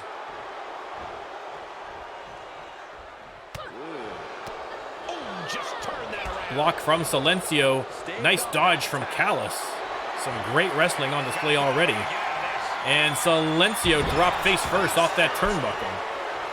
An elimination match brings its Well, own listen, set of Jeremiah, you picked the wrong person accidentally, Absolutely. but it might turn out to win for you. You never know. Everything out of you. You never know. The universe might be speaking to you. The main thing is to be vigilant and knowing where your opponents are at Silencio all times. back in the ring here. Locks up with Callis. Drags her over to the ropes. And there's the reversal. Look at the backflips. And boom! The big drop kick and the kip up. The agility and speed of Silencio on display. Again, I don't know, in that last match especially against Faria Muhammad, it was a squash match against one of the best in the women's division. I have never seen Silencio this focused. Into the knee drop. So she got a bad draw here, but it wouldn't shock me Oh, jeez. if she was in it to win it here. Another handstand knee drop to the midsection of Madam Callis. They lock up. Silencio sends her into the ropes. And boom! Flapjack. Silencio has been dominating Madam Callis in the early going. Huge knife edge chop, and she's got her way up on the top rope. She scores big. Madam Callis able to fight her off before anything worse happens. And the first pod is going to open. Which is it going to be? Round and round they go. And it is Amber Leon. Pure focus, ready to seize her moment. Amber Leon. Sent out of the ring, not Callis sure sent out of she the wants ring. to be here. Silencio turns her attentions to Amber Leon. Nice Hurricane Rana. But Amber Leon, crowd going crazy every time Amber Leon does anything, as you can hear. Far and away, one of the more popular RLWF superstars we have. And neckbreaker. Madam Callis back in now. Couple of knees to the ribs and then tosses her aside. They lock up and nice German suplex. Shot to the face of Silencio. Amber Leon hits Madam Callis with the DDT. Goes to the pin. 2 count only. Madam Callis gets the shoulder up. Silencio sends Amber Leon into the corner, but Amber ready for her. Returns the favor, but Madam Callis grabs her from behind, ready for her as well. And sends her right out of the ring. Oof. Big knife edge chop, but Silencio sends her right back into the corner. Handspring splash, rolls her over, goes to the pin. I can't imagine that's enough to get Amber Leon yet. 2 count only. Somehow she's still in this matchup. It's unbelievable. 10 seconds until the next entry. There she goes. Amber Leon sent out of the ring and oof. Sit out atomic drop into the pin. Only got the 1 count on Silencio, and it is going to be Penny Haps coming out next at number 4. And Silencio welcomes her with a Hurricane Rana. Amber Leon, meanwhile, has a single leg Boston Crab on Madam Callis, but she manages to get out of it. Devastating roundhouse there from Silencio. Double underhook, and boom, into the backbreaker.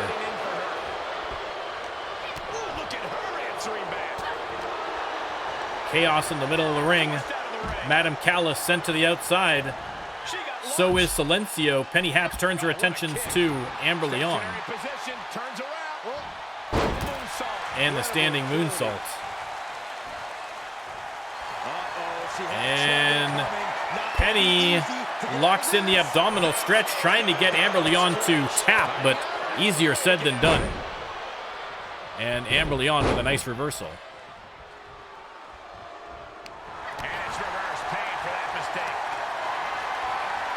And Penny Haps has her up. Air raid crash from Silencio. Penny Haps goes to the pin, only gets the 1 count.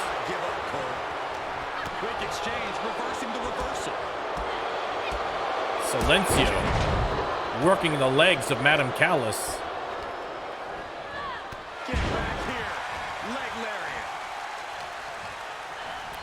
Callis sent to the outside. Silencio's going to go out after her. Amber Leon, meanwhile, grabs Penny Haps by that calico hair and tosses her to the mat. Big knee lift. Silencio going for a pin.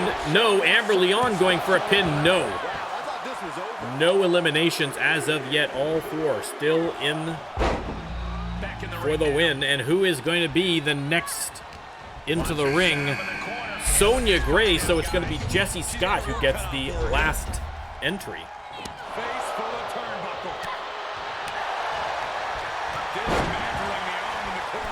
Silencio going after Amber's arm there in the corner. And now Silencio, with the DDT from the middle rope. Hooks the leg on Amber. Referee having a hard time getting down to do the pin. And good news for Amber because she only got the 2. Silencio dragged to the ropes by Madam Callis now. Working the arm again. And Penny Haps, a nice maneuver on Sonya Gray.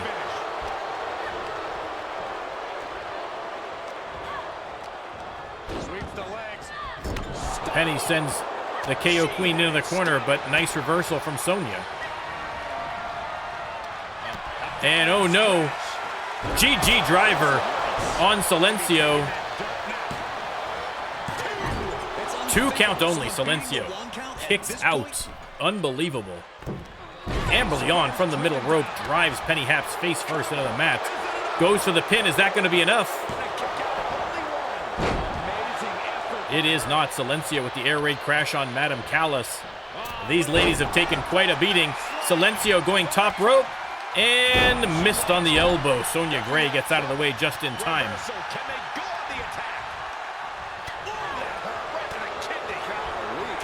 An incredible match thus far. Amber Leon has her up and boom. Knee to the face of Penny Haps. Is that going to finally be enough? 2 count only. Penny Haps refusing to give up. And finally, here comes Jessie Scott. If you are looking for an underdog in this match, it has got to be Jessie Scott. Straight out of the tag division, right into a potential title shot. Penny Haps with the cat pounce on Amber Leon from the top rope. That could be it for Amber Leon. But the referee missing the pin as she was watching the submission locked in by Sonya Gray. Amber Leon catches a huge break. I think she 100% would have been bound for the count were it not for that.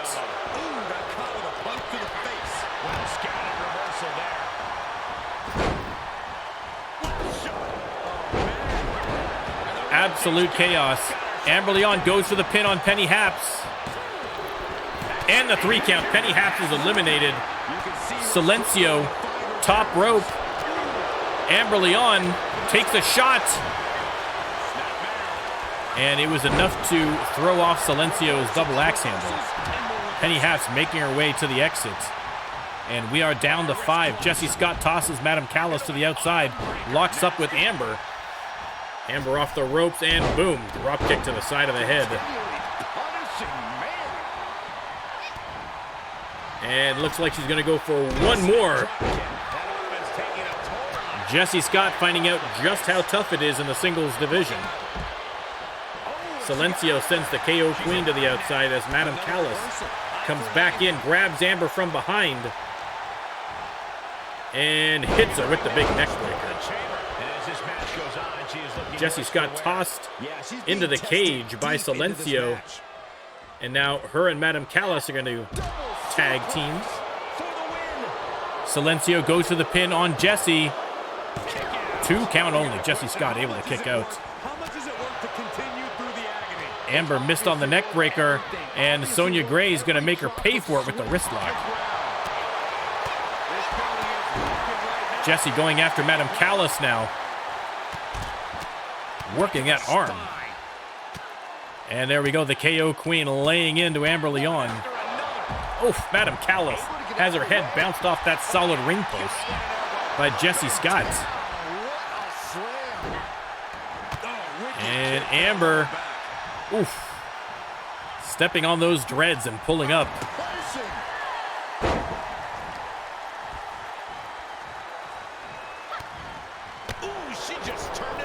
Off the rope, drop kick to the side of the head of Sonya Gray by Amber Leon. Goes for the pin on Silencio. And that is it. Silencio is out. We are down to 4. Madam Callis setting up Jessie Scott for something there. And oh no, GG driver. Oof. Almost rolled her right out the door. Opened for Silencio to get out. There's the pin. Might want to keep that door open. No, Jessie Scott gets up. Amber Leon with the 80-20, it lands. She's sewn this up like Betsy Ross. Oh, Sonya Gray kicks out. I was sure this one was over. And Madam Callis eats a couple of elbows from Jessie Scott, who is trying desperately to stay in this match. Amber Leon lights out with the knee. And still cannot get Sonya Gray down for the 3 count. 2 former champs going toe-to-toe here. Callis finally back in the ring here. Amber sends Sonya to the outside and then is attacked from behind by Madam Callis. Hits the GG driver into the pin. And Amber Leon eliminated. We are down to 3. One of these three women are going to earn a title shot against Marcella Drosy tonight. Oh, that was just malicious. It was disrespectful. Jessie Scott, Madam Callis, and Sonya Gray. That basically sums up all these matches, Jeremiah. Who knows? Who knows? Sonya Gray with the flying Superman punch on Jessie Scott. And oh my God, how did Jessie Scott? How did she kick out of a knockout punch from the KO Queen? Jessie Scott knows she may not get this opportunity again, and she wants to make the most of it. She is going to go down swinging, that's for sure. Irish whip sends Sonya Gray to the outside, and there's the submission hold locked in on Jessie Scott. Is she going to tap? No. Sends that combat boot straight into the face of Madam Callis. And Madam Callis, what is she doing here? Oh my God, I don't think a person is supposed to bend that way. Oh my God, devastating. Devastating. And now Sonya Gray has her though.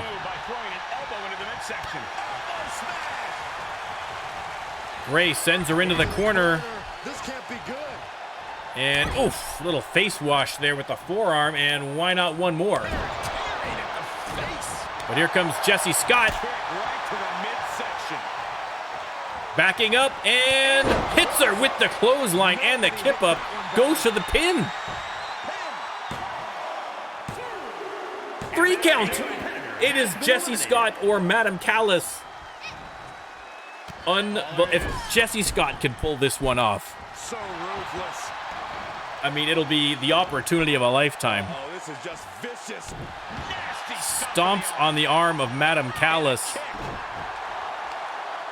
vicious forearm right in the skull.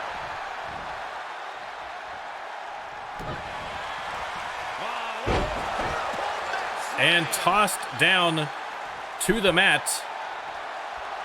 And she's using this moment to summon all of her strength. Jessie Scott, the crowd going wild, blows a kiss to the front row. With a roadblock every time. Repositioning Madam Callis. And stomping with those big combat boots Just despicable. on every limb, all the way around on Madam Callis, setting her up. Oh my God. Jessie locks in the submission hold. That's it. Puts the squeeze on with the code of silence. Is she going to make Madam Callis tap? Byron, she can do this. He's not gonna settle for No, this. Madam Callis rolls her way out of it. Escape, and she does. Jessie Scott. Judo throw. Oh, What you call that? that could be it. That could be it. Your winner, Madam Callis, but what a performance by Jessie Scott. Man, I was hoping for Jessie Scott to get that. That would have been amazing. But listen, credit where credit is due to Madam Callis. She put on a heck of a match.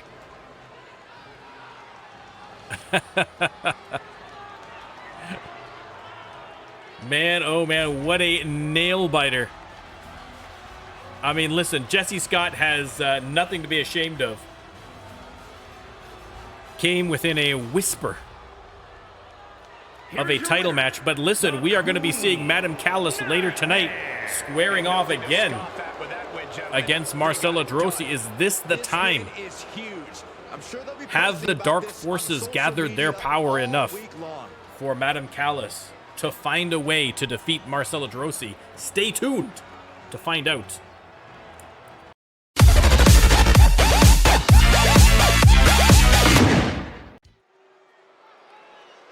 All right, after all that, Oh, are you guys a little ready? one-on-one action. It's going to be a 2 out of 3 tables match. Following contest And coming is out a first, 2 out of 3 representing falls The match. Cure. Making his way to the ring from New York, weighing in at 219 pounds. It is FTN Colm. FTN.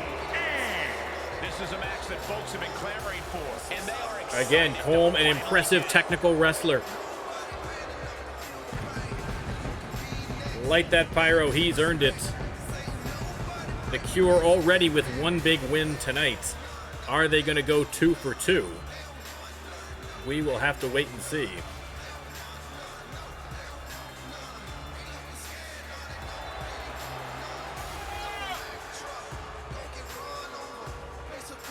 And guys, I hope Santa was good. There you go. FTN CAW. But who is he facing tonight?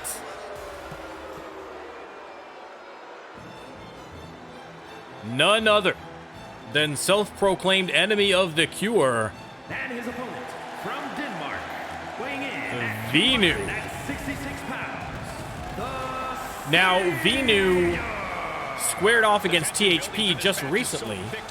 THP victorious there. And we know he's faced off a number of times with Jocko. With mixed results. But I do believe this is the first time that Venu and CAW have met one-on-one. Unless I'm mistaken. We can always check the stats page.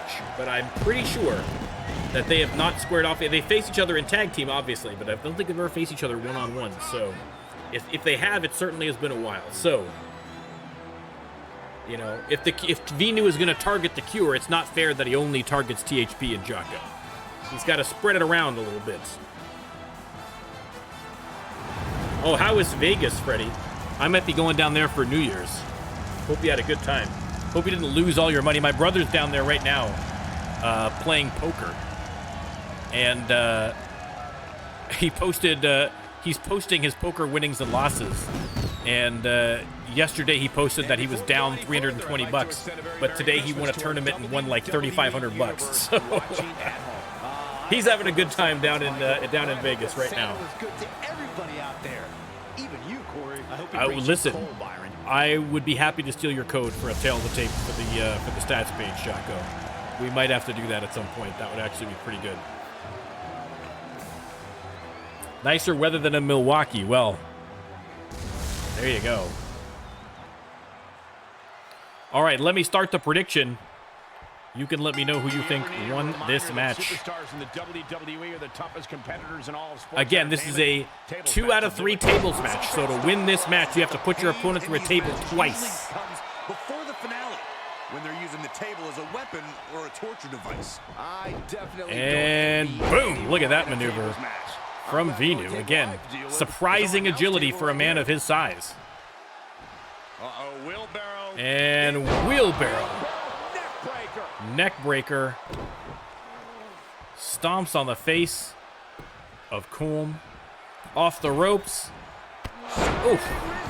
And a shining wizard. Man, oh man. Venu coming on strong here. I've seen this before. And it's going to be the air raid crash neckbreaker. Expected that one. Reversal. Yeah, sorry, Freddie. You missed your match. You missed your match. It was a great match.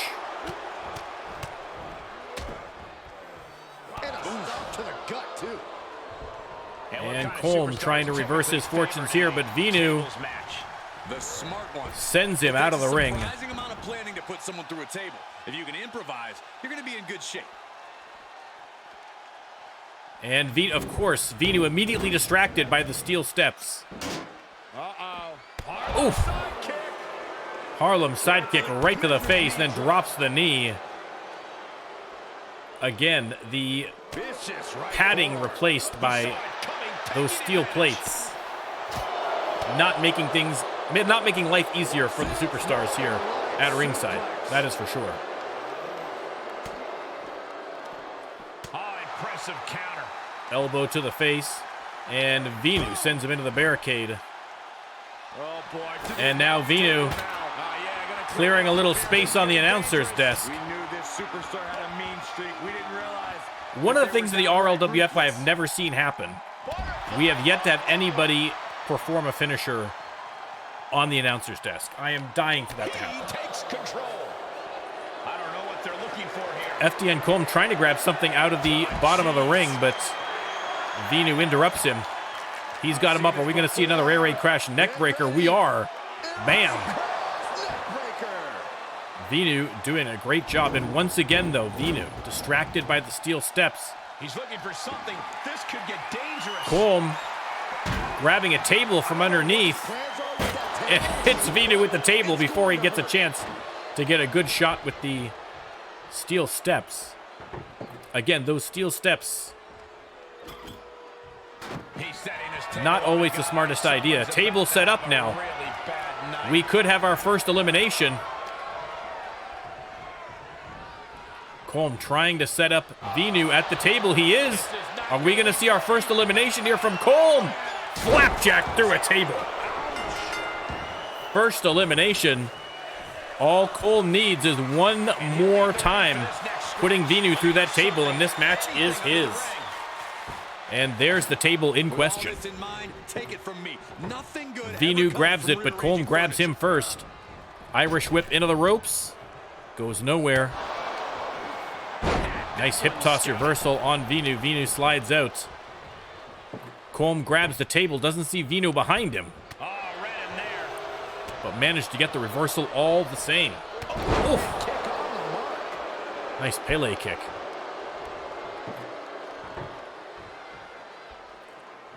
Grabs the table, sets it up. This could be a quick match. Colm has Vinu up. Sends him into the corner. And has him up. Oh my God, splits him open. What a move from FTN Colm. Man, oh man. Crowd chanting, this is awesome, and they are not wrong.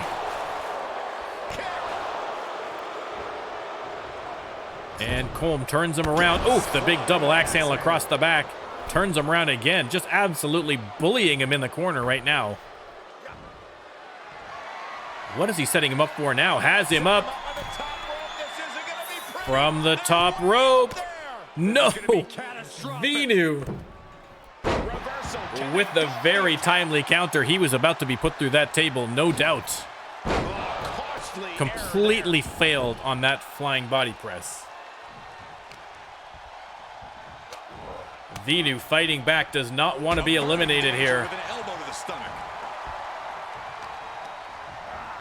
Colm sent into the table, and here comes Vinu. Slams him through. 1-on-1. There is only one more table that needs to be smashed before we have our winner, and look at that! Oh my God!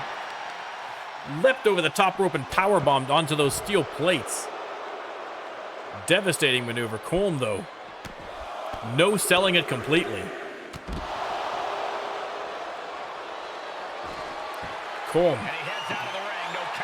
grabs the table, tosses it aside as Vinu's getting up here, but grabs it again. He deflects it right back. And oh! He's looking for an implement. Vinu, of course, going right back to the steel steps. Of all the toys underneath the ring, he just had to go with the Clobbers him with the steel steps. Finally, that paying off. Vinu has him up. Sends him back into the ring, and he is going to go after that table. Table is in the ring. outside of the ring. Colm looks like he's going to fish around for another one just in case, but Vinu sneaking up from behind. Nothing good ever comes from getting the tables. How insulting is that? He's expressing pain now. They lock up. Vinu has him up. And boom, burning hammer onto the steel plates, exactly as I said in the opening. The move I did not want to see. On those steel plates. Oh my God, poor Colm. I never thought I would feel sympathy for a member of the Cure, but I do right now. Vinu doesn't like that table. I think he might use the one that's already in there. And boom! The 360 facebuster out of nowhere. And Colm is down for the count. Vinu sets up the table. And Vinu, where is he going? He's going for the second table. He had Colm dead to rights. Should have just went for the elimination, but sends in the table. Climbs back inside.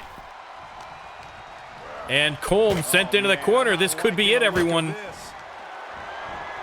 Vinu No, reversal by Colm. And Colm.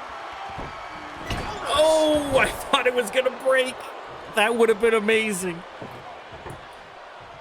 Oh, man. Venu sends him into the corner again, and this time he might just have him.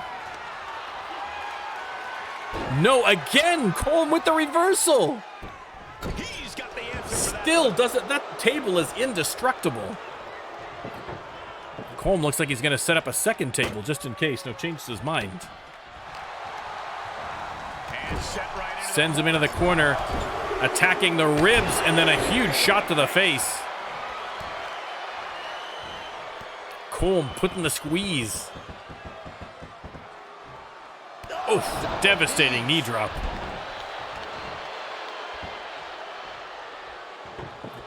Colm has the second table. Sets it up. Some dangerous redecorating. I think the table really ties it all together. Straight to the knee. And Venu dangerously close. A single move could do it right now. Being taken into the deep waters here. Venu against the table.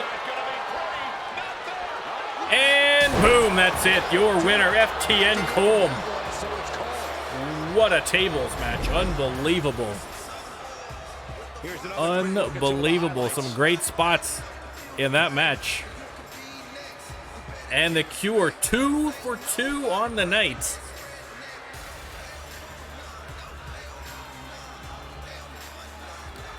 And there's the finish. Here is your winner, Flyboy. I mean, a little bloody, a little bruised. But I suspect that Colm does not care one bit after that victory.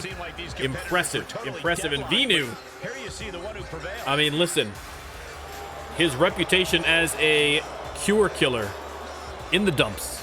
In the dumps. Let's just call it like it is. In the dumps.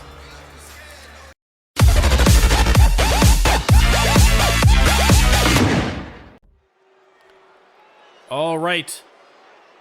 Case above the ring again. We have a triple threat ladder match.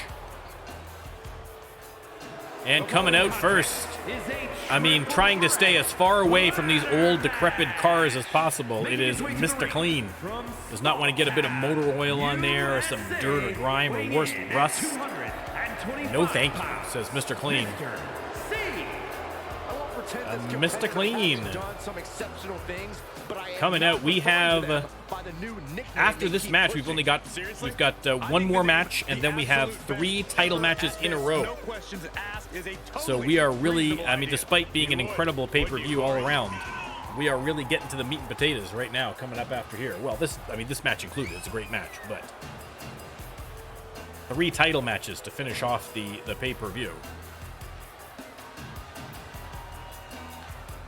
Mr. Clean. Also, guys, I would say that competing on Christmas has to be a tremendous... Again, the announcing team is still talking about Christmas. They are still drunk. I don't think they left from shock. I think they've just stayed here. I think they've been sleeping under the ring. It's a hot mess. They need to really fix this. But listen, again, I don't handle staffing. But I don't even know why we have a secondary team, to be honest. All right, coming out next, it is the Killer Cajun, Mason Marceau. Listen, it wouldn't be a pay-per-view without Mason Marceau. He has done some amazing things in pay-per-views in the past, but unfortunately, in the past is the key word. Like every superstar, and this is why, you know, when people get a little down and they're worried that their superstar is not performing as well, you know, if you're in the RLWF and you hit a losing streak, you're hitting the skids, you can't seem to get it going, listen, you can rise from the lowest depths to the highest heights and vice versa. You can fall from the highest heights down to the lowest depths. Speaking of the highest heights, Baron Max making an appearance because he's been bugging me to get up here. Let's skip through there. What do you think, Max? Who's going to win this match? Okay, good point. You haven't seen who the third person is. Mr. Clean, Mason Marceau, and finally, Pee Wee Nguyen. Pee Wee Nguyen making an appearance here in this triple threat ladder match. What are you talking about? And listen, if you can't, if you're thinking Pee-wee's not going to get up that ladder quickly, you're wrong. Agile like a cat. Watch the hip motion. Look at that range of motion. Easily could scamper up a ladder. Not even a problem. Let me start the prediction. You can let me know who you think is going to win. Max, who do you bet on? Who do you think? Thinking is not Max's strong suit, in fairness. His brain's the size of a peanut. I mean, we can't expect too much. We've seen how innovative these athletes can be when it comes to inflicting pain on each other. In a ladder match, it only gets amplified. There's some power behind that. All right, Pee-wee going after Mason Marceau, and Mr. Clean, of course, going after that ladder. Draped over the top rope. As the opposition Pee-wee sends Marceau into the corner. Bang, nice contact there. Turns his attention to Mr. Clean. He just got in the ring and immediately attacked and then tossed out to the apron. But here comes Mason Marceau with the STO. Big forearm kick. It'd be a lot easier to have Max up here if he didn't insist on having his paw either on my jugular or in my face at all times. Right? Targeting the leg there. I can't tell if he's trying to, if he's being affectionate or trying to murder me. It's maybe a little of both. He's a cat. It's all on a spectrum for a cat, you know? Mason Marceau clearing the decks there on that secondary announcer's table. Neck breaker by Mr. Clean on Pee-wee inside the ring. Thing off by any means necessary. This matchup can be a highlight reel and demolition derby at the same time. Corey, is it possible? They lock up Pee-wee. Sends him to the mat with a big boot. Feet into a ladder. Mason Marceau puts the ladder up in the corner. Well, a competitor must be comfortable with every And- part of the ladder. Not just climbing it, but utilizing it as a tool of destruction. The ladder can indeed help you clear the field. Mr. Clean sends Pee-wee into the corner. Chances of victory. Mason Marceau with the Irish whip on Clean. Both feet causing immense And damage. stomps him right to the ground. Hits him with the elbow as well. And Mason Marceau has the ladder. Puts it down when he sees Pee-wee coming. He's feeling the effects of that. Big drop kick. Mr. Clean dragged to the ropes. Quick strike to the lower body. Sling blade. You've welcome in, sir. Basement drop kick. We are doing great. We won't spoil the result of your match, but your match has already happened. If you could check it out. See how you did. It was a great match. Neck breaker by Clean.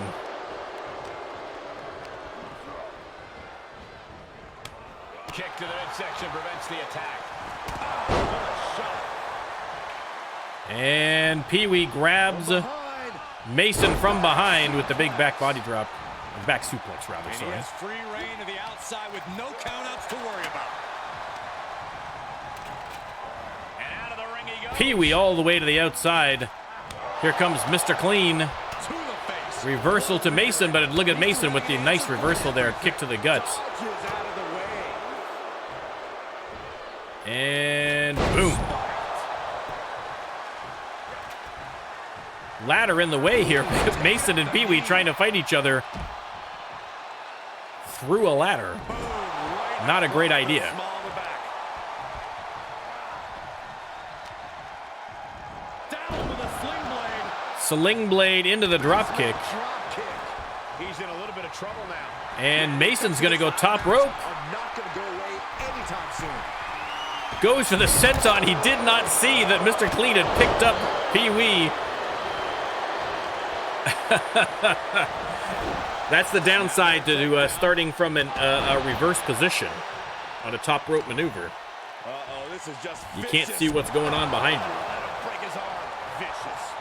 Mason none the worse for wear, apparently, though. Grabs the ladder again. They're having a heck of a time just setting up the ladder, let alone climbing it. Reversal from Mason. He knew what was coming. Locks up with Mr. Clean, and Mr. Clean with a very clean belly-to-belly suplex. Again, Mr. Clean, not a fan of Mason Marceau, doesn't want to get that face makeup all over his shirt. You know what I mean? He's very careful with his maneuvers. Finally, the ladder set up. Mr. Clean locks up with Pee Wee. And Pee Wee with a nice slam. Mason Marceau knocks the ladder over and drags Pee Wee to the ropes. And then drops the elbow on Mr. Clean.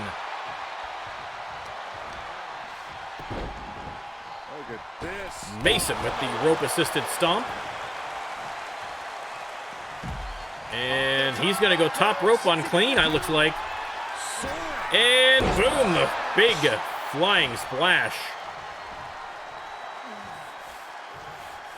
And Mason taking the opportunity to set up that ladder. Is he going to go up? Pee Wee just getting to his feet now. Good opportunity to get up there. Pee Wee didn't see him going up the ladder. He's grabbing a second ladder from under the ring. Mason Marceau, prime opportunity to try and make some headway, but struggling with that class. I would be shocked if this doesn't happen in a crash back down to the mat. Me too. Outside of the ring now. What's the plan Mr. Clean grabs, there's 3 ladders in the ring. No superstars. Hence the problem. Pee Wee grabs the ladder, but Mason grabs him first. Drives him face first into the mat. Denied via a wicked punch to the stomach. Mr. Clean sets up the ladder. Mason knocks it over as he takes Clean down.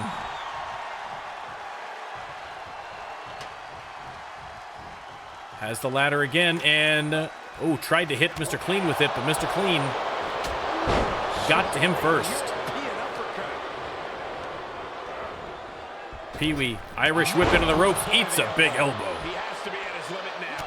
He can really stand to give back as good Oh, as excellent. he Good can job, right you. now. Good job. Good, then we can spoil it for you. Good job. Judo throw. Well, I put my money on that guy tonight. All right, Clean. Not sure why he didn't set. Oh, there we go. Now he's finally set up the ladder, but set it up a little too far away. He's taking too much time setting up the ladder. Just decides to dump it in the corner for now. I'd say that corner just became a major hazard, Cole. And Clean with a Russian leg sweep. Clean's gonna grab another ladder. Set that up. And neck breaker on Pee Wee. Here comes Mason Marceau. Mr. Clean's gonna go up. Mason Marceau is right there. Don't know if this is a great idea, but here comes Pee Wee now. Pee Wee grabs Mason before he's able to get Mr. Clean. Tosses him to the apron. Now Pee Wee trying to shove the ladder out from underneath him. He does. Not a lot of work made there on the case. Pee Wee split open with the ladder there from Mason Marceau.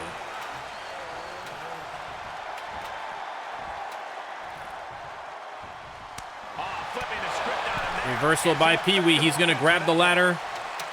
Getting it in place now, guys. And turns his attention back to Mason. Now that the ladder's set up. Mr. Clean and Pee Wee having a few words there. Uh-oh. This isn't going to be pretty.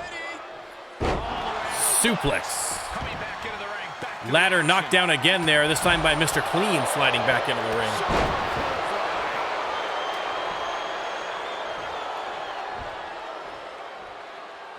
Clean taking a little stroll. And, beautiful DDT by Clean. And boom. Another one for Mason. And finally, Mr. Clean grabs a ladder. He's got to try and find space there amongst all the bodies to put it up. I think that's the problem.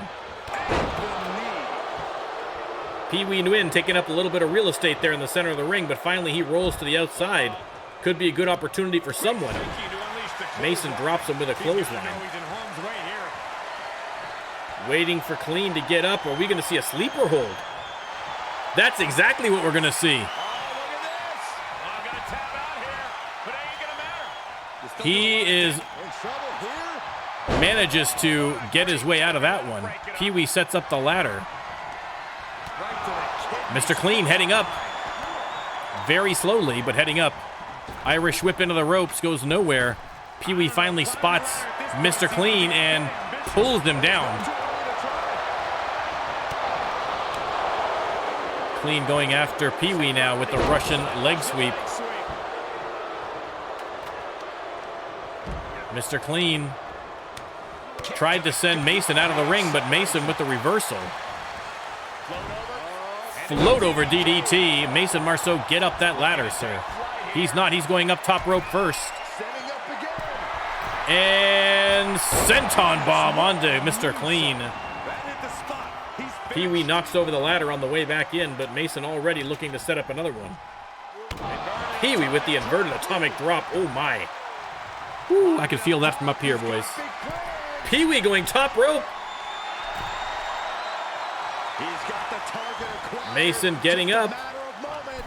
But Mr. Clean, once again, ruining the top rope maneuver.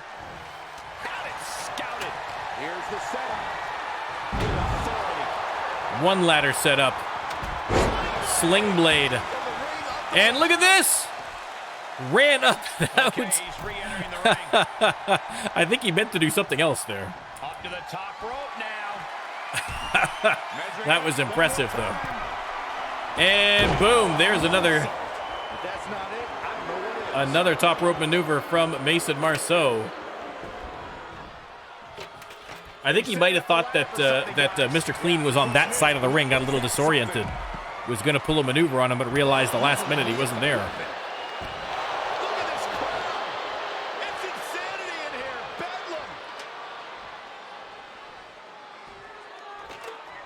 Clean sets up the ladder. He heads up, but here comes Mason Marceau. Mr. Clean, the slowest ladder climber in all of human. I mean, I can get up a ladder faster than that, Clean. Come on. This is a critical moment, and this might not have a pleasant ending. Body slam by Mason. Oh, slams Pee-wee into the ladder, splitting him open. Two ladders set up and nobody's climbing. This is ridiculous. There we go. Mason finally has the ladder where he needs it.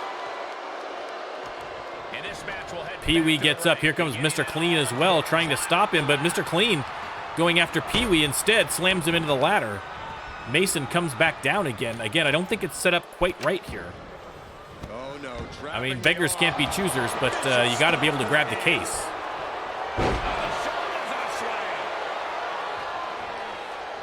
And Clean again trying to get it set up correctly, but having some difficulty. He's going to try this here. If he can make it up the ladder, I'll come back in about 10 minutes when he's at the top of that ladder. Mason Marceau, again, it's not right. He gets the top and you realize it's not lined up properly. Mason into the ropes. Mr. Clean with a DDT on top of the ladder. Oh, Pee-wee reeling, you can see. Back into the ring. Third ladder in the ring. Ladder set up. Mason Marceau and Mr. Clean going at it. Combination after combination from the Killer Cajun. Sends him into the corner.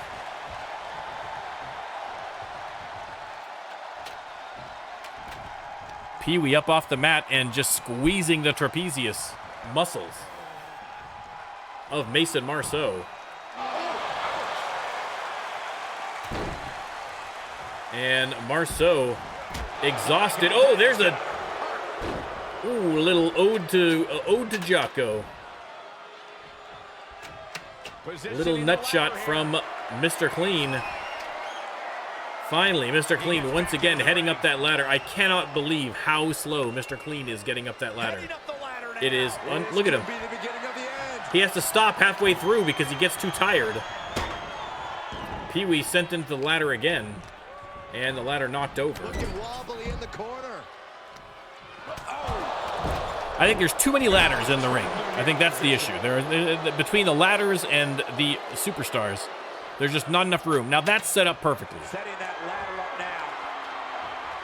now. Mr. Clean with the alley-oop powerbomb. And Pee-wee knocks the ladder over again. Unbelievable. Normally, ladder matches, if anything, as of late, have been quick. This one, exhaustive. because these three superstars refusing to give an inch here on their opponents. Side slam by Pee-wee.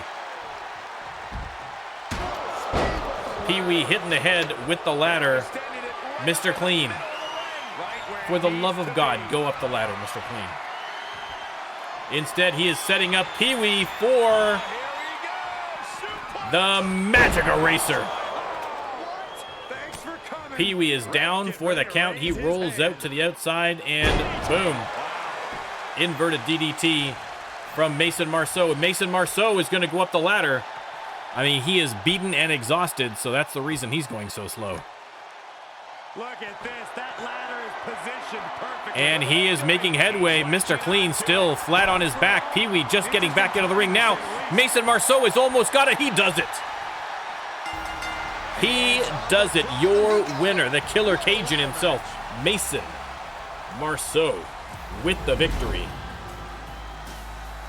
Sometimes a match can't live up to the hype, guys, but that one sure did. I mean, what a match.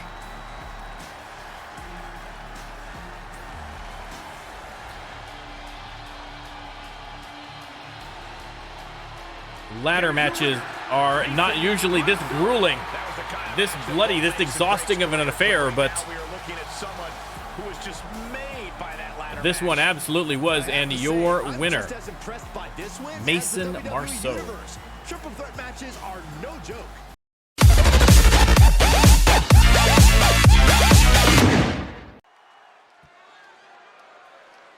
All right, coming out first, here she is. Former women's champion, Bailey Banner, the pride of Sydney, Australia, Making her way to the ring from Sydney, Australia. heading out to the ring now. We have seen the struggles of Bailey Banner and the Boo-Hoo Bandits. Her tag team partner, Bobby, turning her back on her and then attacking her after a match. The Boo-Hoo Bandits are no more, undoubtedly. And there is only one way to solve these kinds of problems here in the RLWF, and that is in the ring. So we are going to have a one-on-one match. Former tag team partners squaring off to settle the score here at Cage Rage. Gentlemen, I think she's about to start a fight. And here comes Bobby.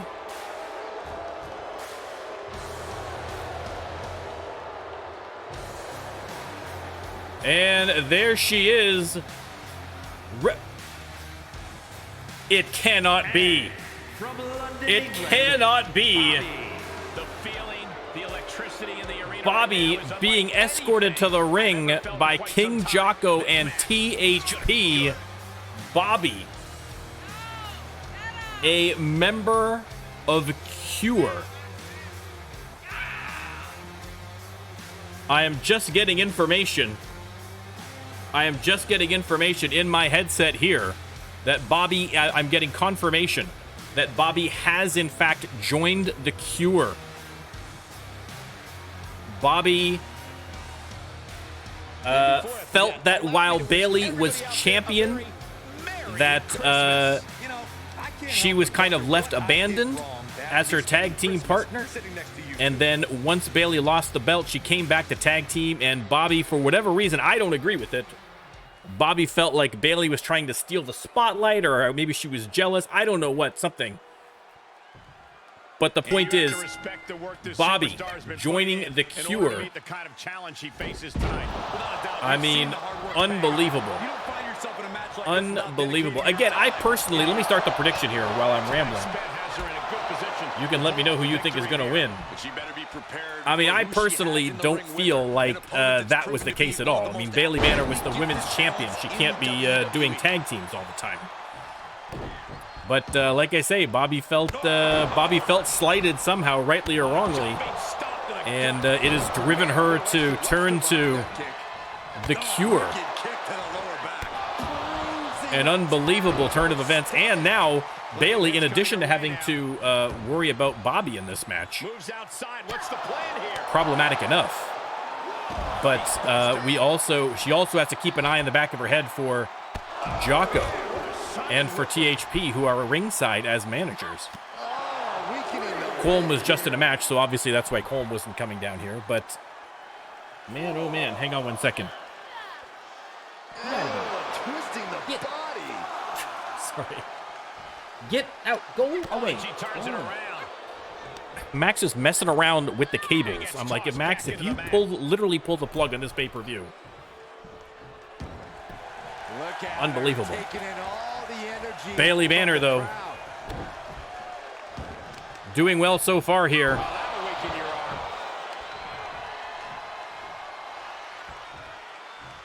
Yeah, and that's the thing, Jeremiah, is that Bailey did hit Bobby, but I think it was clear to everybody that was, well, clear to everybody but Bobby, obviously, that was accidental. But I feel it goes deeper than that one moment as well. I feel like Bobby has just felt like second fiddle because Bailey, listen, they were a tag team, and then Bailey won the women's championship. No offense, Bailey was just way more successful than Bobby was, and that put a delay on things. This is something else. But Bobby, I guess, had been kind of festering a little bit of jealousy or a little bit of an issue with it, I guess, and it has blossomed into this. Bobby now choking out Bailey in the corner.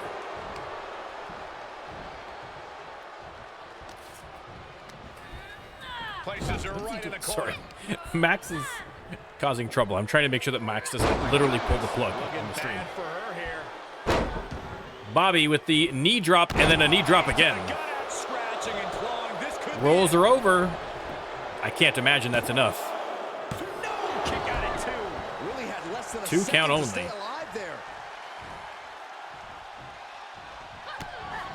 Well, Remy, you're not wrong. Oh, there's the DDT on Bailey. Is this match over already? No, it is not kick out. I think you're right, Remy, and we remember from the pay-per-view where Bobby won the match against Bailey, but intentionally won by countout so that she wouldn't lose the belt. And I feel like Bobby, I don't know, Bobby felt maybe like she was owed something after that. I don't know why she would. But anyway, like I say, you know, from that kind of sacrifice in the spirit of teamwork and friendship to this, Bobby has fallen. And to join the Cure, even worse. Even worse. Bobby slamming her down onto those steel planks. She turns it right around with a counter. Bailey trying to be careful here with THP and Jocko. They're probably equally trying to be careful. They don't want to accidentally have incidental contact and wind up costing Bobby the match in the same way that Colm did for them previously when he made accidental contact with Hallie Little. Bobby now has Bailey right where she wants her. Missed on that stomp. Bailey clotheslines her into the corner. You can tell this is personal between these two at this point.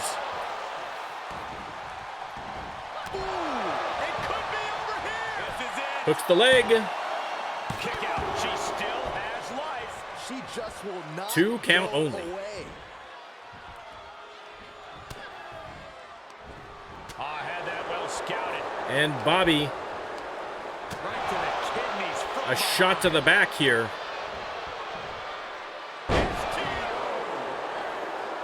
We continue to see incredible perseverance from these competitors. The war continues to rage on with no superstar. And boom. Bobby again with a double knee drop. Hooks the leg. And the 3 count. Bobby with the victory.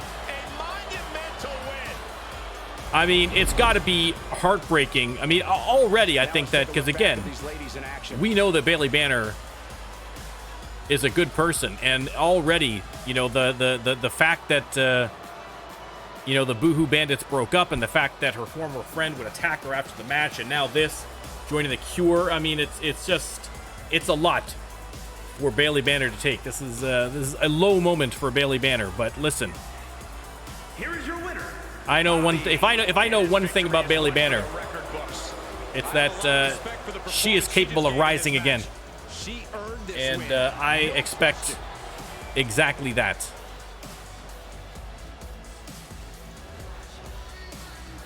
And your winner, Bobby, the newest member of the Cure. Ugh, it hurts to say. It hurts to say.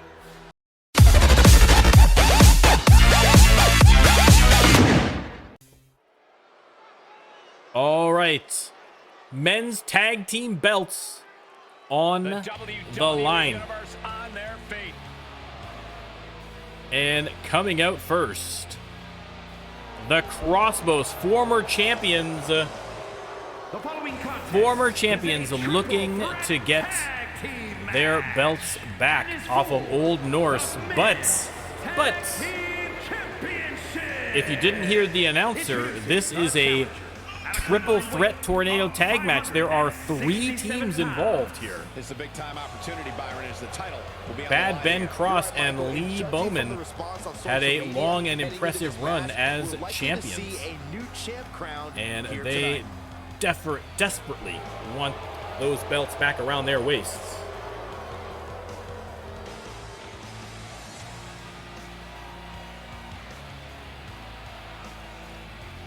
And next up,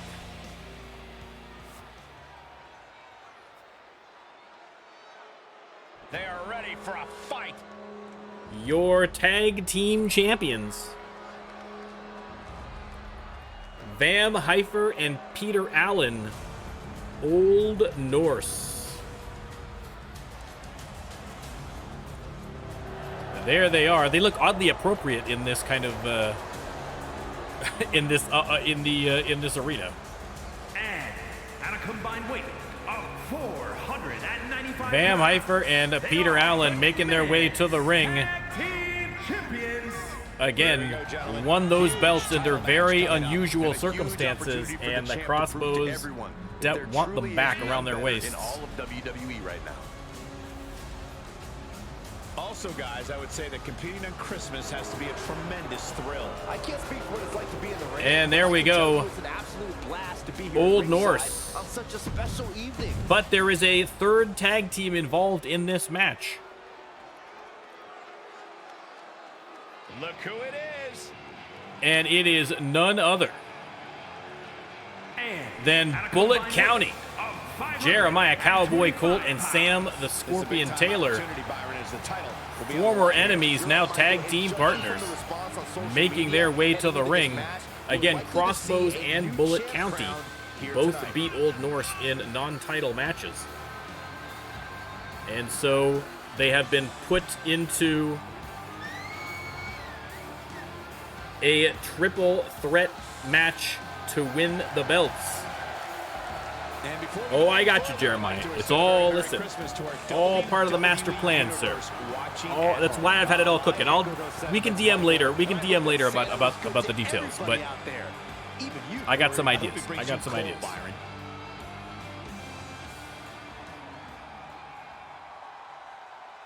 Tornado tag with All right, let me start the prediction. Tornado tag match for the belts. A huge challenge for the champions, quite frankly. He's got to square off against 2 teams. But again, if you lose twice in non-title matches, that's what happens. Knee to the face of Jeremiah Colt by Peter Allen there. Bad Ben has Allen. Oh, shoulder breaker.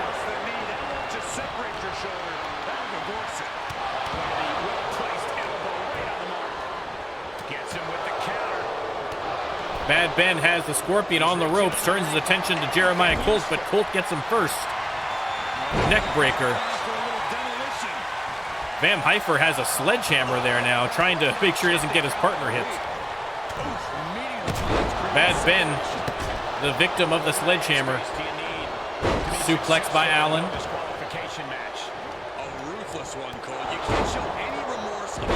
Nice suplex by Sam the Scorpion. Peter Allen attacked from behind by Lee Bowman. Classic Crossbows maneuver. And Peter Allen has Colt up, but no reversal by Jeremiah. Cuts the legs out from underneath him. Hits him with the drop kick.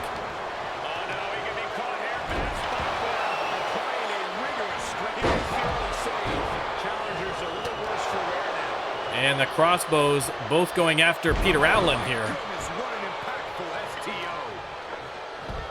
Bad Ben drives Sam Taylor's face right into the mat. Van Heifer back in now against Sam Taylor. Sam Taylor caught him though. Big knee lift. Bad Ben's got a kendo stick on the outside looking for a victim here. And oof, missed on Jeremiah Colt. Colt throws Allen into Bad Ben, but Lee Bowman with the neck breaker. Absolute chaos in the corner right now. Setting up. Lee Bowman slams Sam Taylor to the mat, or to the, well, not to the mat, to the steel plates with authority. Jeremiah tosses Van Heifer aside, goes after Lee Bowman. Lee Bowman catches him with a straight right to the face.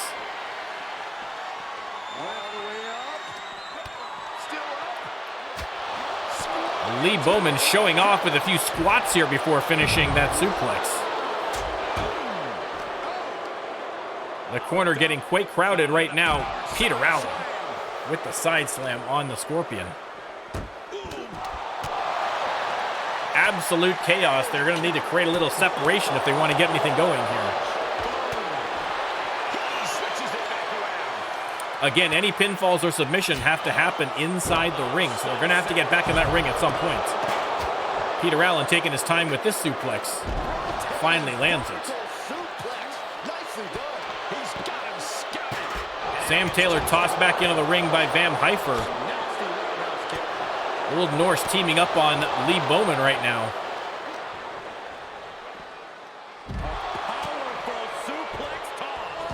And Heifer going after him with a chair. German suplex from Peter Allen. Old Norse looking strong so far.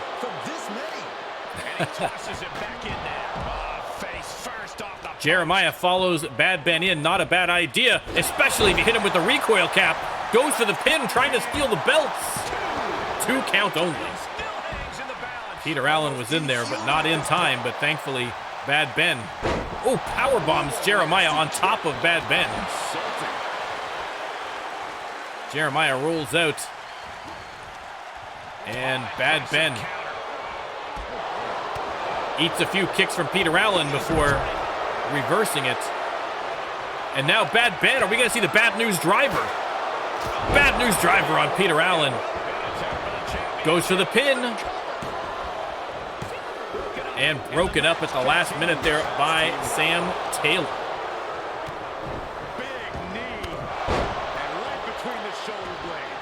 Taylor has that sledgehammer, but Lee Bowman gets to him first. Oh! The spinning kick from Peter Allen. Lee Bowman has to come in and break up that pin to save his partner. Peter Allen with the slam. Lee Bowman rolls out. Bad Ben still in a bad way, but nice reversal. Back suplex. Van Heifer and Jeremiah Colt have been slugging it out outside of the ring there. And now another Bad News Driver on Peter Allen. Bad Ben hooks the leg. Van Heifer gets in just in time. Man, oh man, I thought the crossbows were going to regain the belts there. Frankensteiner by Vam. Oh, Lee Bowman working over Jeremiah Colt with a steel chair. Meanwhile, his partner in the ring taking on both members of Old Norse. Peter Allen once again taking his time. Again, look, you talk about the strength of Peter Allen. That is 300 plus of superstar there in Sam the Scorpion Taylor. Hooks the leg. Bad Ben comes in to try and stop it, but no need as Sam Taylor manages to kick out. Now it is just Bad Ben and Van. Bad Ben, middle rope with the moonsault.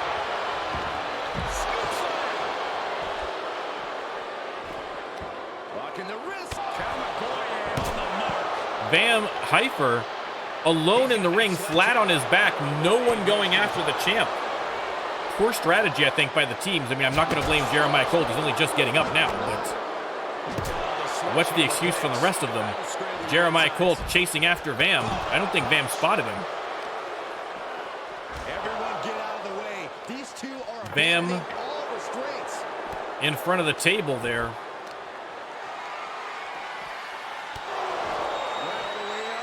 And once again, Lee Bowman getting his squats in there. Got to get those glutes. Got to get those firm glutes.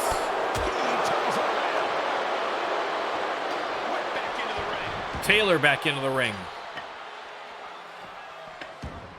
I mean, you can see the exhaustion of all 6 superstars already. This has been a brutal match.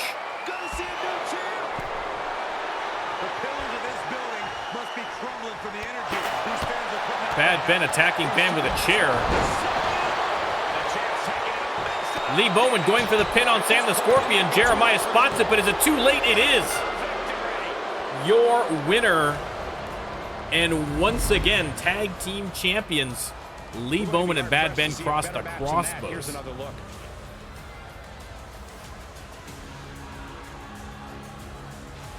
I kind of missed what Lee Bowman did there at the end to get the pin. Hopefully they're going to show it in the replay. Otherwise, we're going to have to check the tape after the Here are your winners.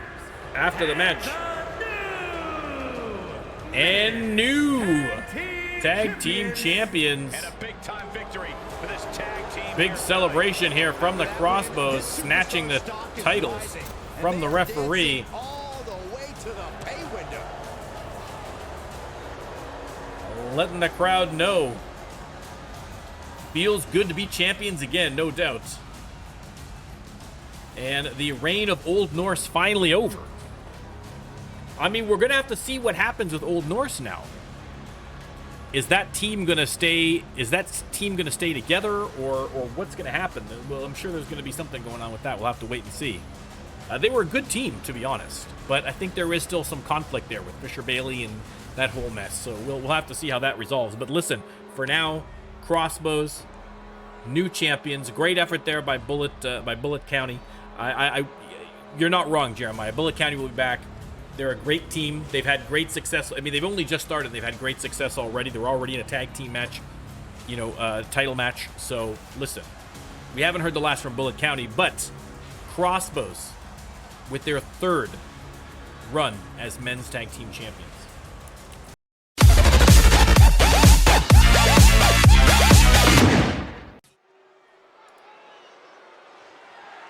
The following contest. All right, you see the Hell in the Cell cage out once again.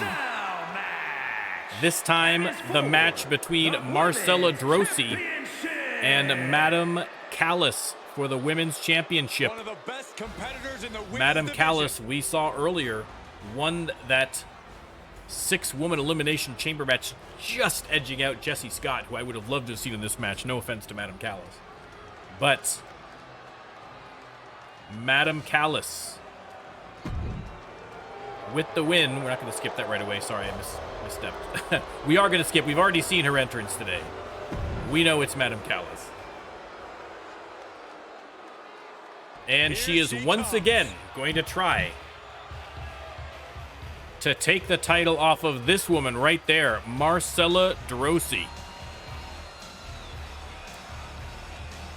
Marcella Drosy helped with the setup by lifting cars over her head and placing them in the positions they are. That's how strong Marcella Drosy is. Only a slight exaggeration there. Here we go, gentlemen. Marcella making her way to the ring. And a huge Again, opportunity her for the second champ to prove run to as everyone women's that there champion. truly is none better in all of WWE right now.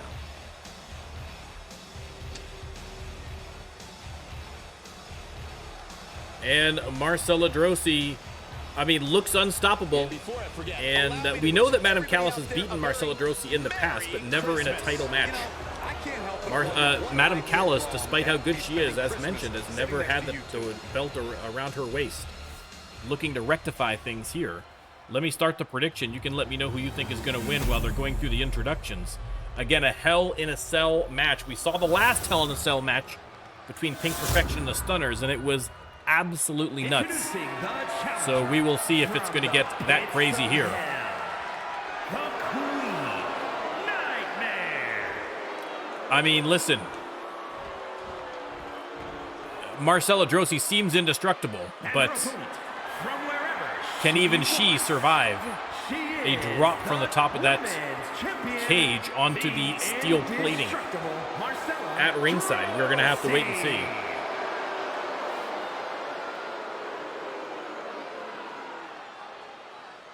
Highly anticipated championship match set to begin. And there you go. Madam Callis looks down on the belt. Under her breath, no doubt, some kind of evil incantation. I don't know. It's possible. And there's the bell. They lock up in the center of the ring, and Madam Callis is tossed aside like a sack of potatoes. Again, you are not going to beat Marcella Drosy if you're going to rely on strength and power. Madam Callis is going to have to use every trick in the book, literally in her spell book, It couldn't have felt good being chucked around like that. to make this work. There's the heaviest elbow in the RLWF. Any resistance here. And Marcella going under the ring. She's got a baseball bat, but Madam Callis coming out to meet her. There's the uppercut. And uppercut return there from Madam Callis. Oof, jawbreaker reversal, nicely done. And she is sent hard into those steel steps. And now it is Madam Callis fishing around under the ring. She's got a kendo stick tossed in there. Not using them now, just note to self for later. Here's some weapons. Marcella punches her right into the cage, and Madam Callis wisely decides to head back inside the ring. Here comes Marcella. Irish whip into the ropes, and boom! Hits her with the leg lariat. Hooks the leg. There's no way. There's a 0% chance of that happening. But you like the instincts. Knee lift to the face. Once again, going, I mean, one count. Obviously a one count. Obviously, Madam Callis, that's a one count. Finally decides to grab that baseball bat. Smart move. Boom! Clocks her. What kind of mindset does it take to be able to succeed in Marcella, though, returns the favor with a spear, and again, I think this is just as unlikely, although 2 counts. Hold the phone. Knocked the wind right out of her with that spear.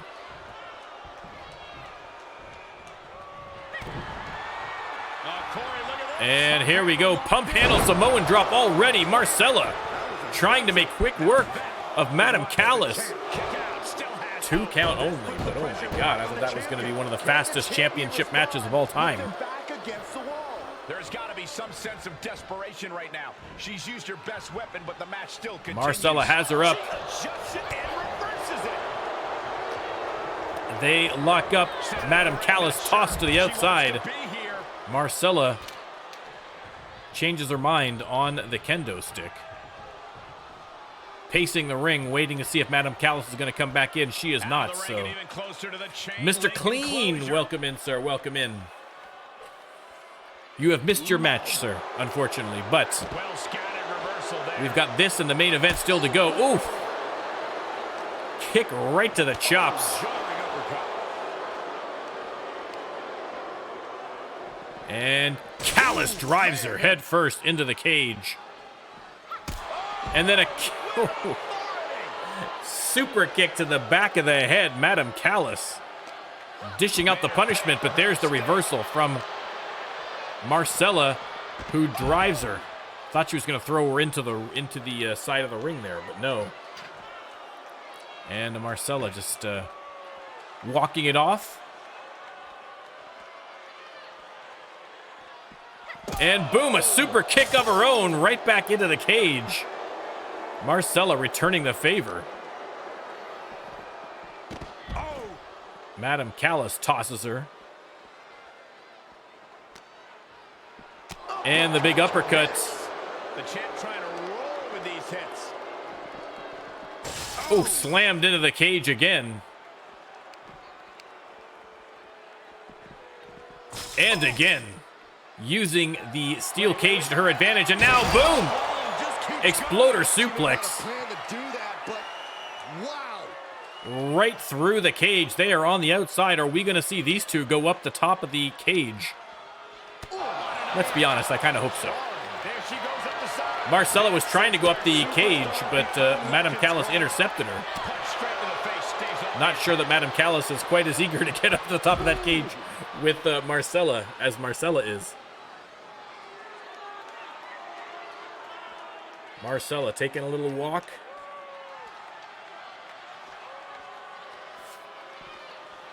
Catching her breath. Not a bad idea. Driven into the barricade.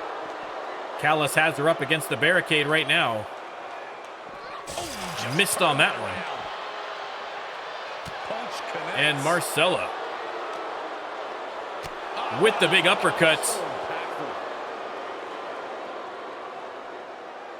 The announcer is wisely clearing a little room for the ladies. Oh, man. And Marcella just manhandling Madam Callis right now. Missed on that one. Callis with the response. And the big uppercut from Marcella.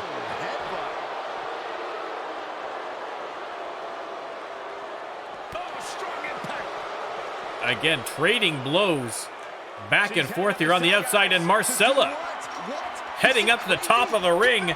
And Madam Callis following her. Again.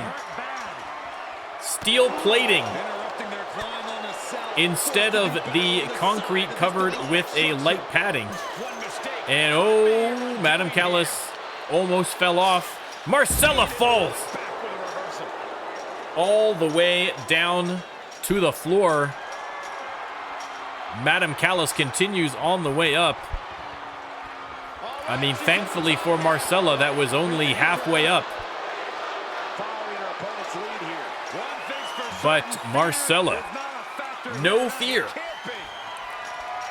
heads right back up to the top. Madam Callis waiting for her. This is what the fans want to see. And Marcella immediately, boom, hits her with the pump handle Samoan drop. Almost fell through. A close call for Marcella. She managed to drop down relatively safely, heads back up to the top. Madam Callis only just getting to her feet now. Really, Madam Callis lucky she didn't also go through. They lock up again. Double underhook suplex. Marcella stomping away. Oh my God, over and over and over again. Marcella deadlift, picks her up, and drops her face first onto the cage, and now looks like she's going to do it again. Deadlift. Oh, please do not drop her off that cage. Once again, face first onto the cage, and Marcella, the whole arena can see this gun show. She's up so high. Has her up again. Has her by the throat. High above her head one more time. Oh! Into the spine buster. Unbelievable. And now look out. Madam Callis with the reversal almost knocks her right back through that hole. And neck breaker by Callis. Drops the elbow. And now creeping up on her. Ooh, this is kind of terrifying. And repeated headbutts to Marcella. Madam Callis not about to give up on this fight yet. Marcella gets to her feet. And GG driver. onto the steel cage. And now Madam Callis communing for a moment with the spirits. For advice, for evil power, I don't know. She's rising back up on the Setting her up again. Are we going to see a second GG driver? No, reversal from Marcella. Reversal after reversal. Marcella almost fell off. And finally, Madam Callis brings her to the ground with an armbar. Again, submissions don't count on the top of the cage. Rolls through a clever escape and a knee. Madam Callis Look at these kicks. kicks to the ribs of Marcella and then tosses her aside almost again through that hole. What a match.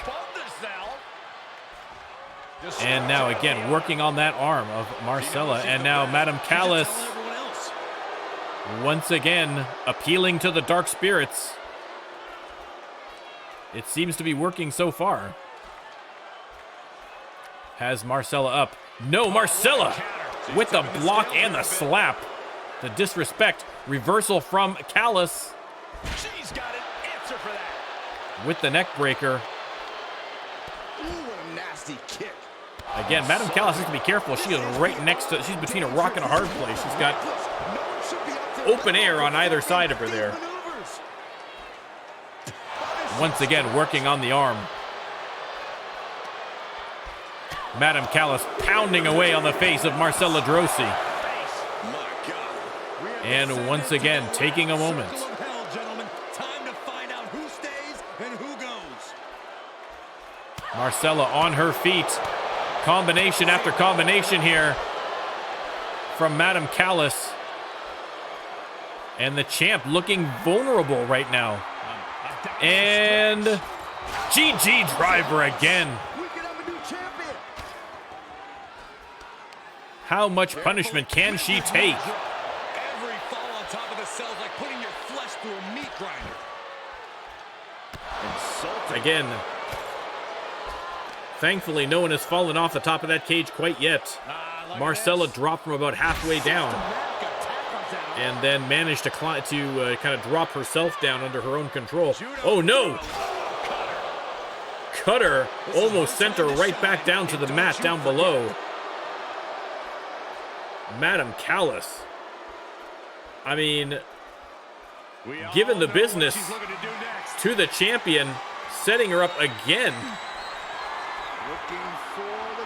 And GG driver again. That is about the third or fourth GG driver on top of the cage that Marcella has received. Marcella trying to fight back here. And boom. Suplex. I'm getting goosebumps. Again, they are going to have to make their way down to the ring to end this, but to be honest, I think they're enjoying hurting each other. There's the big heavy elbow.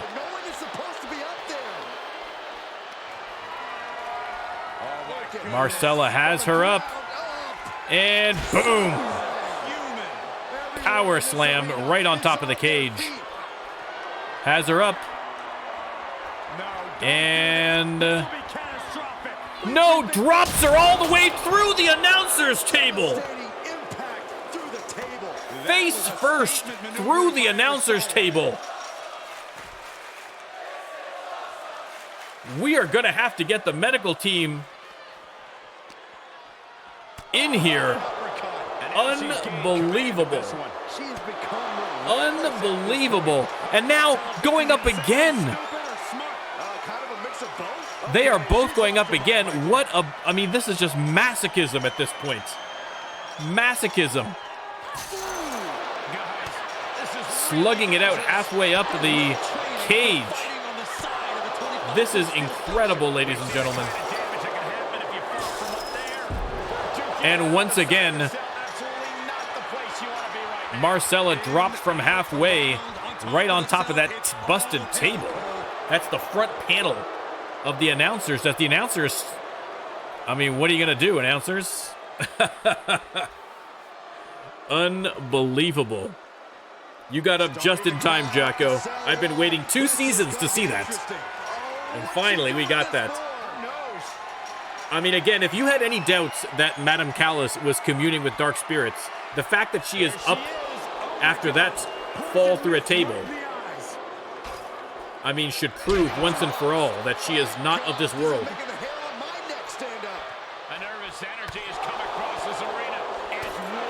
And oh, Marcelo almost fell off. There's still one more table down there. Careful, ladies. Nice power slam there from Marcella. And Marcella acknowledging the fans from the top of the cage. And Marcella with the spear. Luckily did not spear her right down to the ring.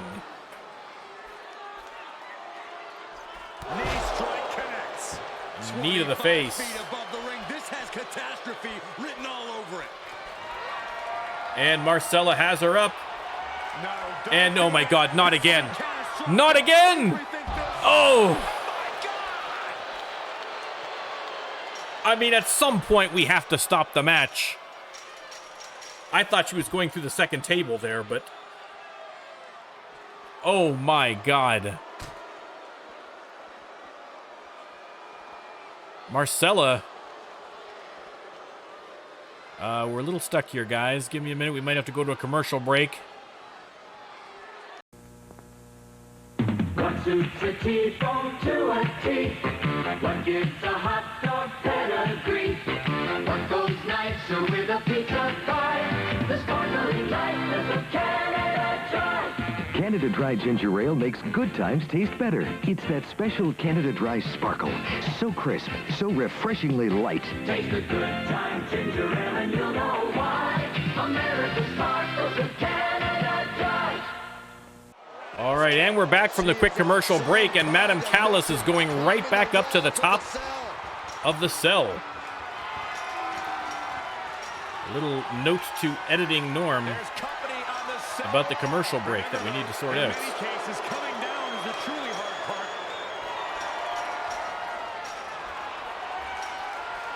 Once again, here we are on top of the cage. What is it going to take to get these ladies back down into that ring? Clothesline.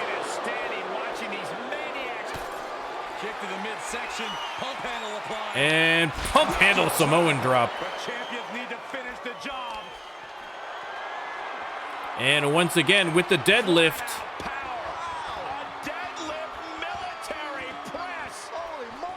And drops her. Again, how much damage can Madame Callis take? Every step could be harassed.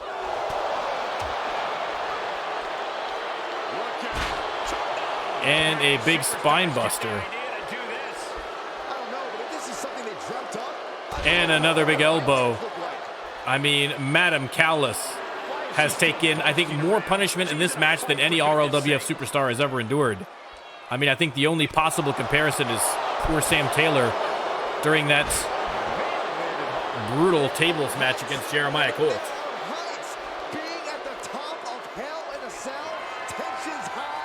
And once again, high above her head. No chance of cooler heads prevailing here. I mean, it's almost a relief to be dropped to the top of the cage instead of off into a table. Oh, Marcelo. So close. Nice dodge from Madame Callis. And boom, look at that spinning kick. You could hear the chain link fence buckling with every impact. Ooh, she just Marcella hits her with an elbow to the ribs.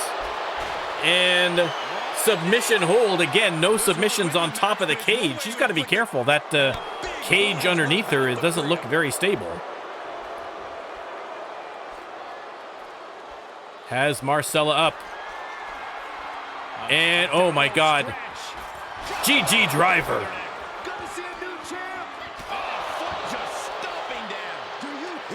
The punishment endured by both of these superstars is unmatched. Unmatched. Madame Callis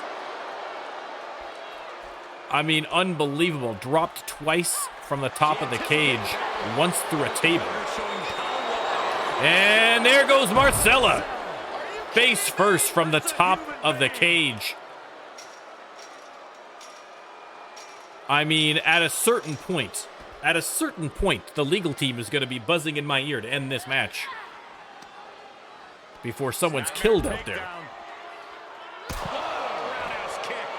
Roundhouse to the face by Madam Callis. Again, pins and submissions have to happen inside the ring. They're not even inside the cage, let alone inside the ring.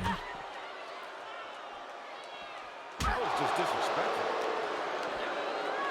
Knees meet face. And there you go, face buster. And they're both, I mean, you can imagine. You can imagine.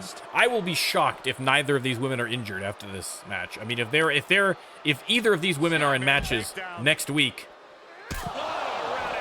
I mean, I don't even know what to say.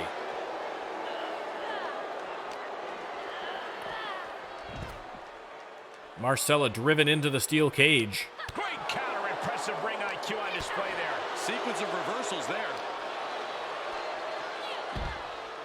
And again, another roundhouse kick to the side of the head. She's not going to let them phase her one bit. Madam Callis.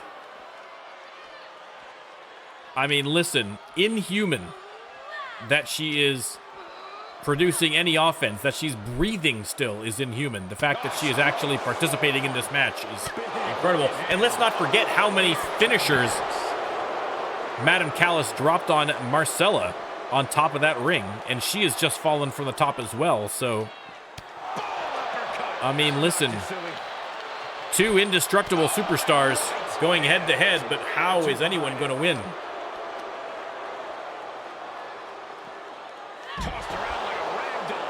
Tossed to the side.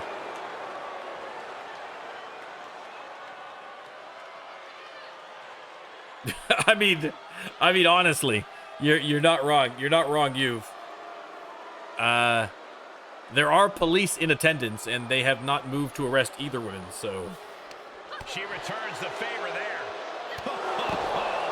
Big boot to the face drops Madam Callis. The pace of the match now. And the big uppercut.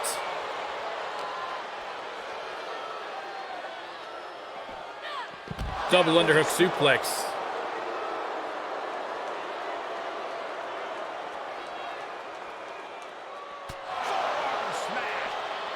And again, fighting their way around the ring here.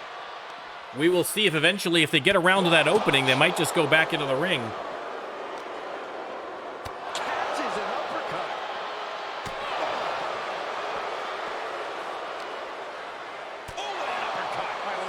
And an uppercut there. They're going around the long way instead of going back in. And now she's going right off the side. And tries to go up again, but Marcella stops her. I mean, for her own good, quite frankly. Marcella might have just saved her life by preventing her from going up to the top of that ring. Nice counter. Big uppercut. And another.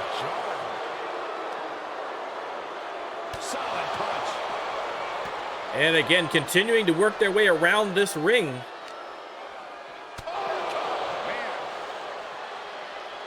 They're either going to have to go up to the top or through the cage opening for this match to end. And Madam Callis, a glutton for punishment, heads back up, waits for Marcella. A risky move. Oh my God. Once again, dropped down to the ground. Listen, if murder was legal in the RLWF, the cure would not be a thing. Let's all just submit that as a fact. Why on earth did she do that? I think we're going to find out. And Marcella Giving the people a chance to take in her undeniable greatness. yelling at the crowd here, waiting for Madam Callis to get back up there.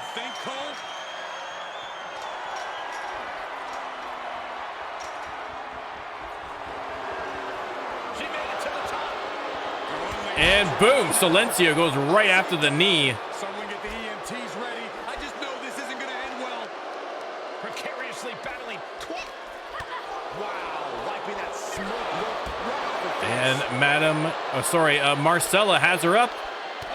And oof, knee to the face. Gentlemen, and these poor souls are duking it out at the summit. Ooh, look at her answering back. Reversal. That cage looks pretty sketchy where they're at right now. They better be careful. And once again, Madam Callis crawling up What's happening here? Marcella for the headbutts.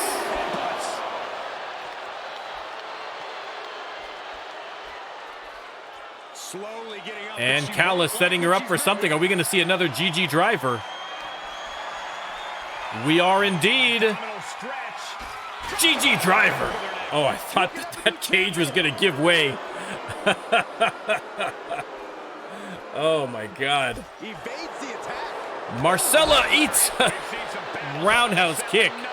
Oh my God. Drops the hammer right on the lower back. This is incredible. Marcella now has her up and slammed. Down again with the Dominator.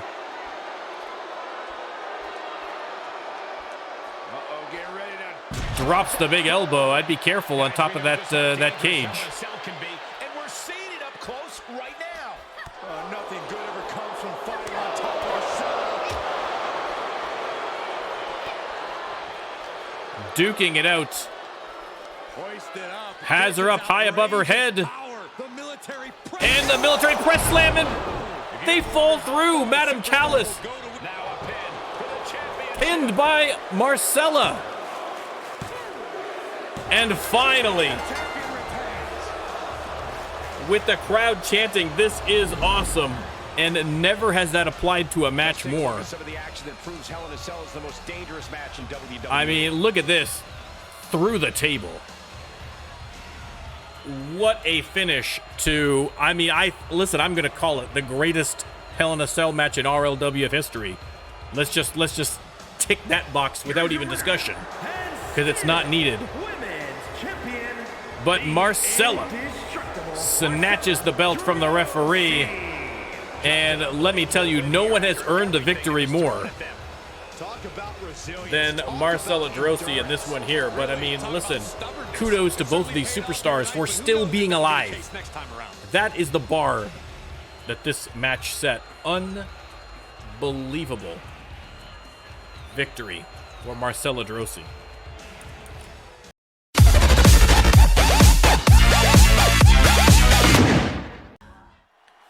And after what might have been the most incredible match in RLWF history, we still have one more to go.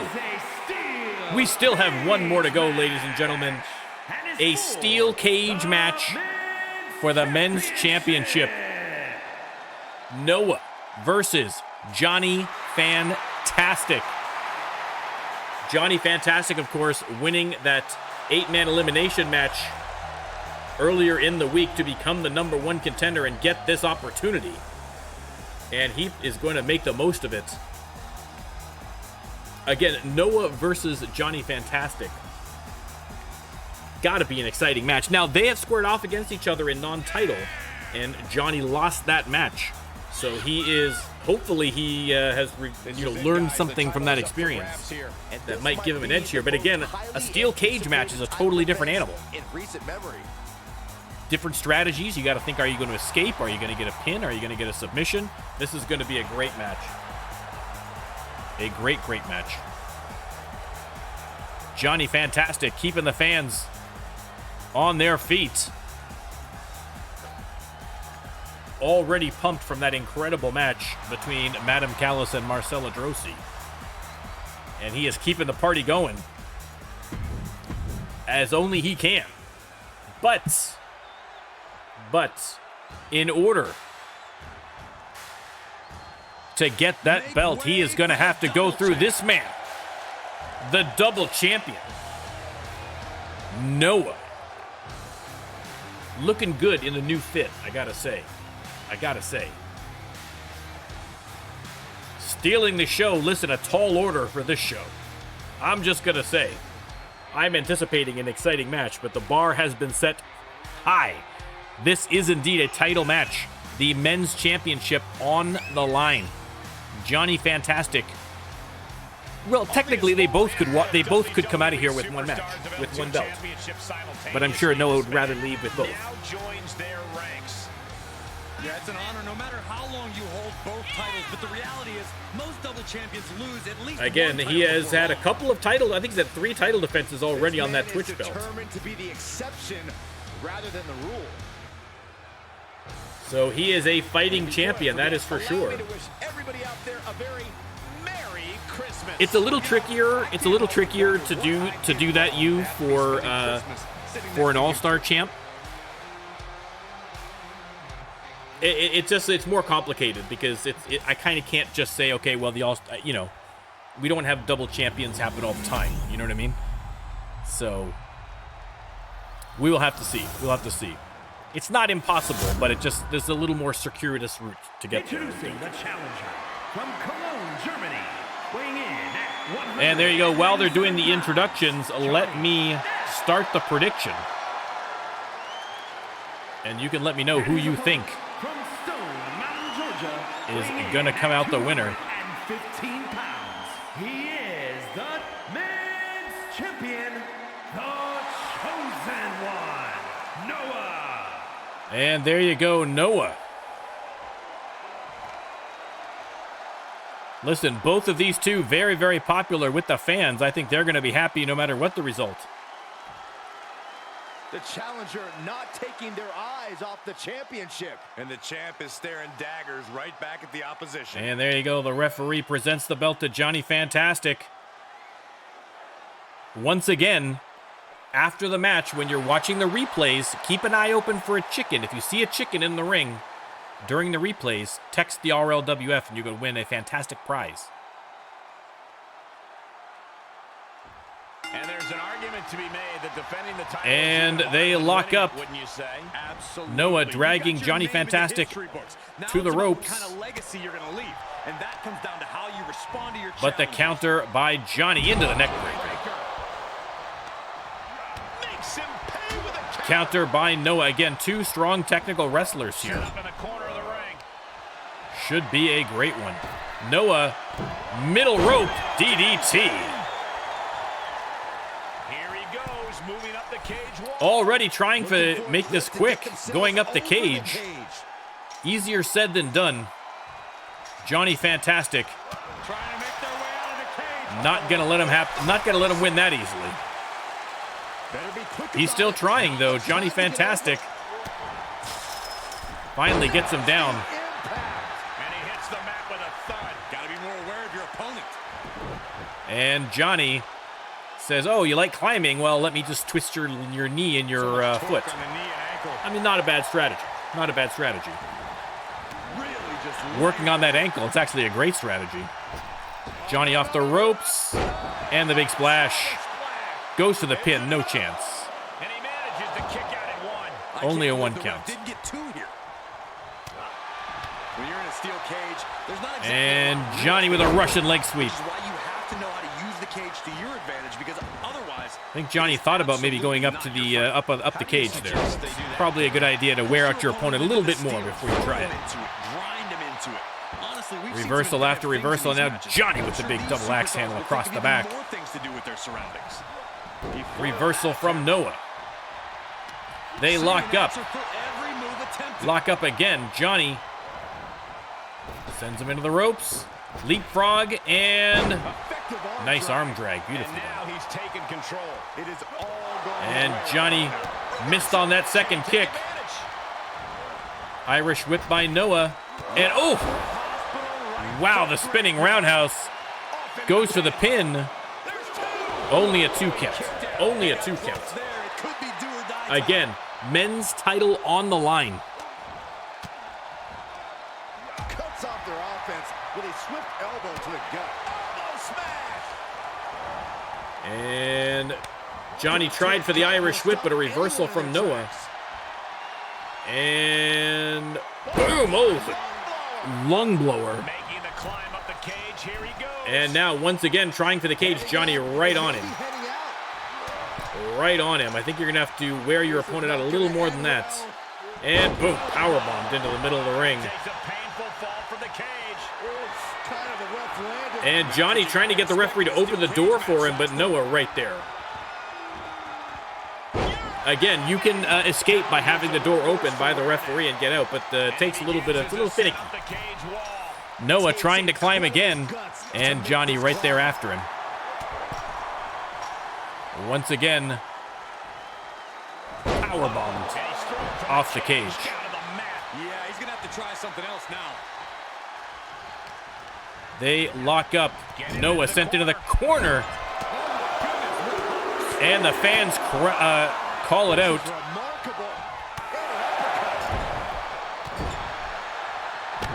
Johnny Fantastic putting the knee into the throat of the champion.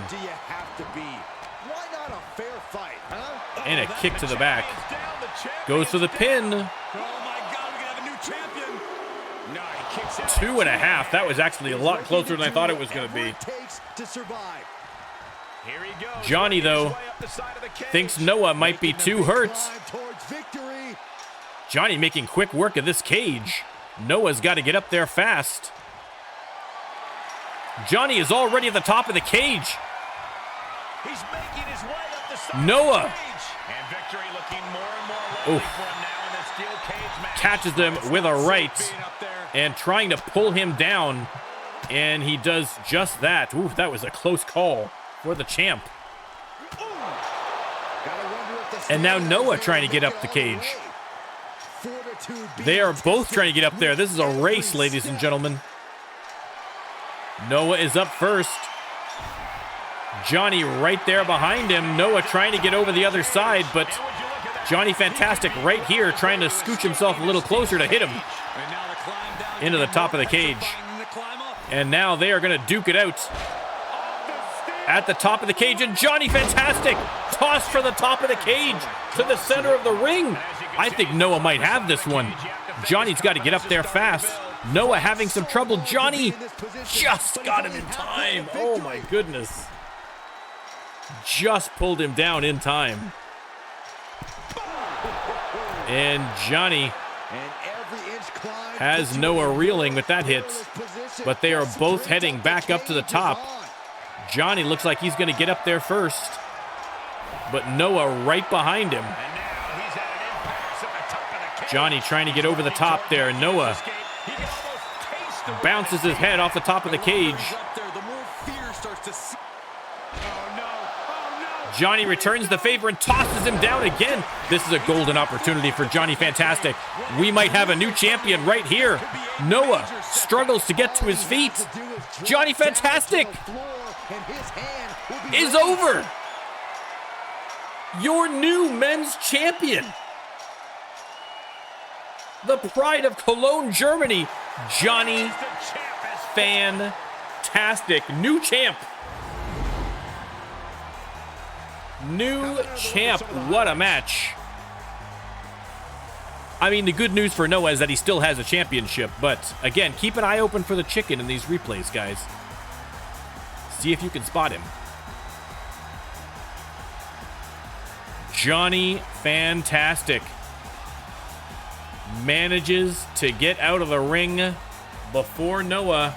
Here is your winner, and a new champion, Johnny Fantastic.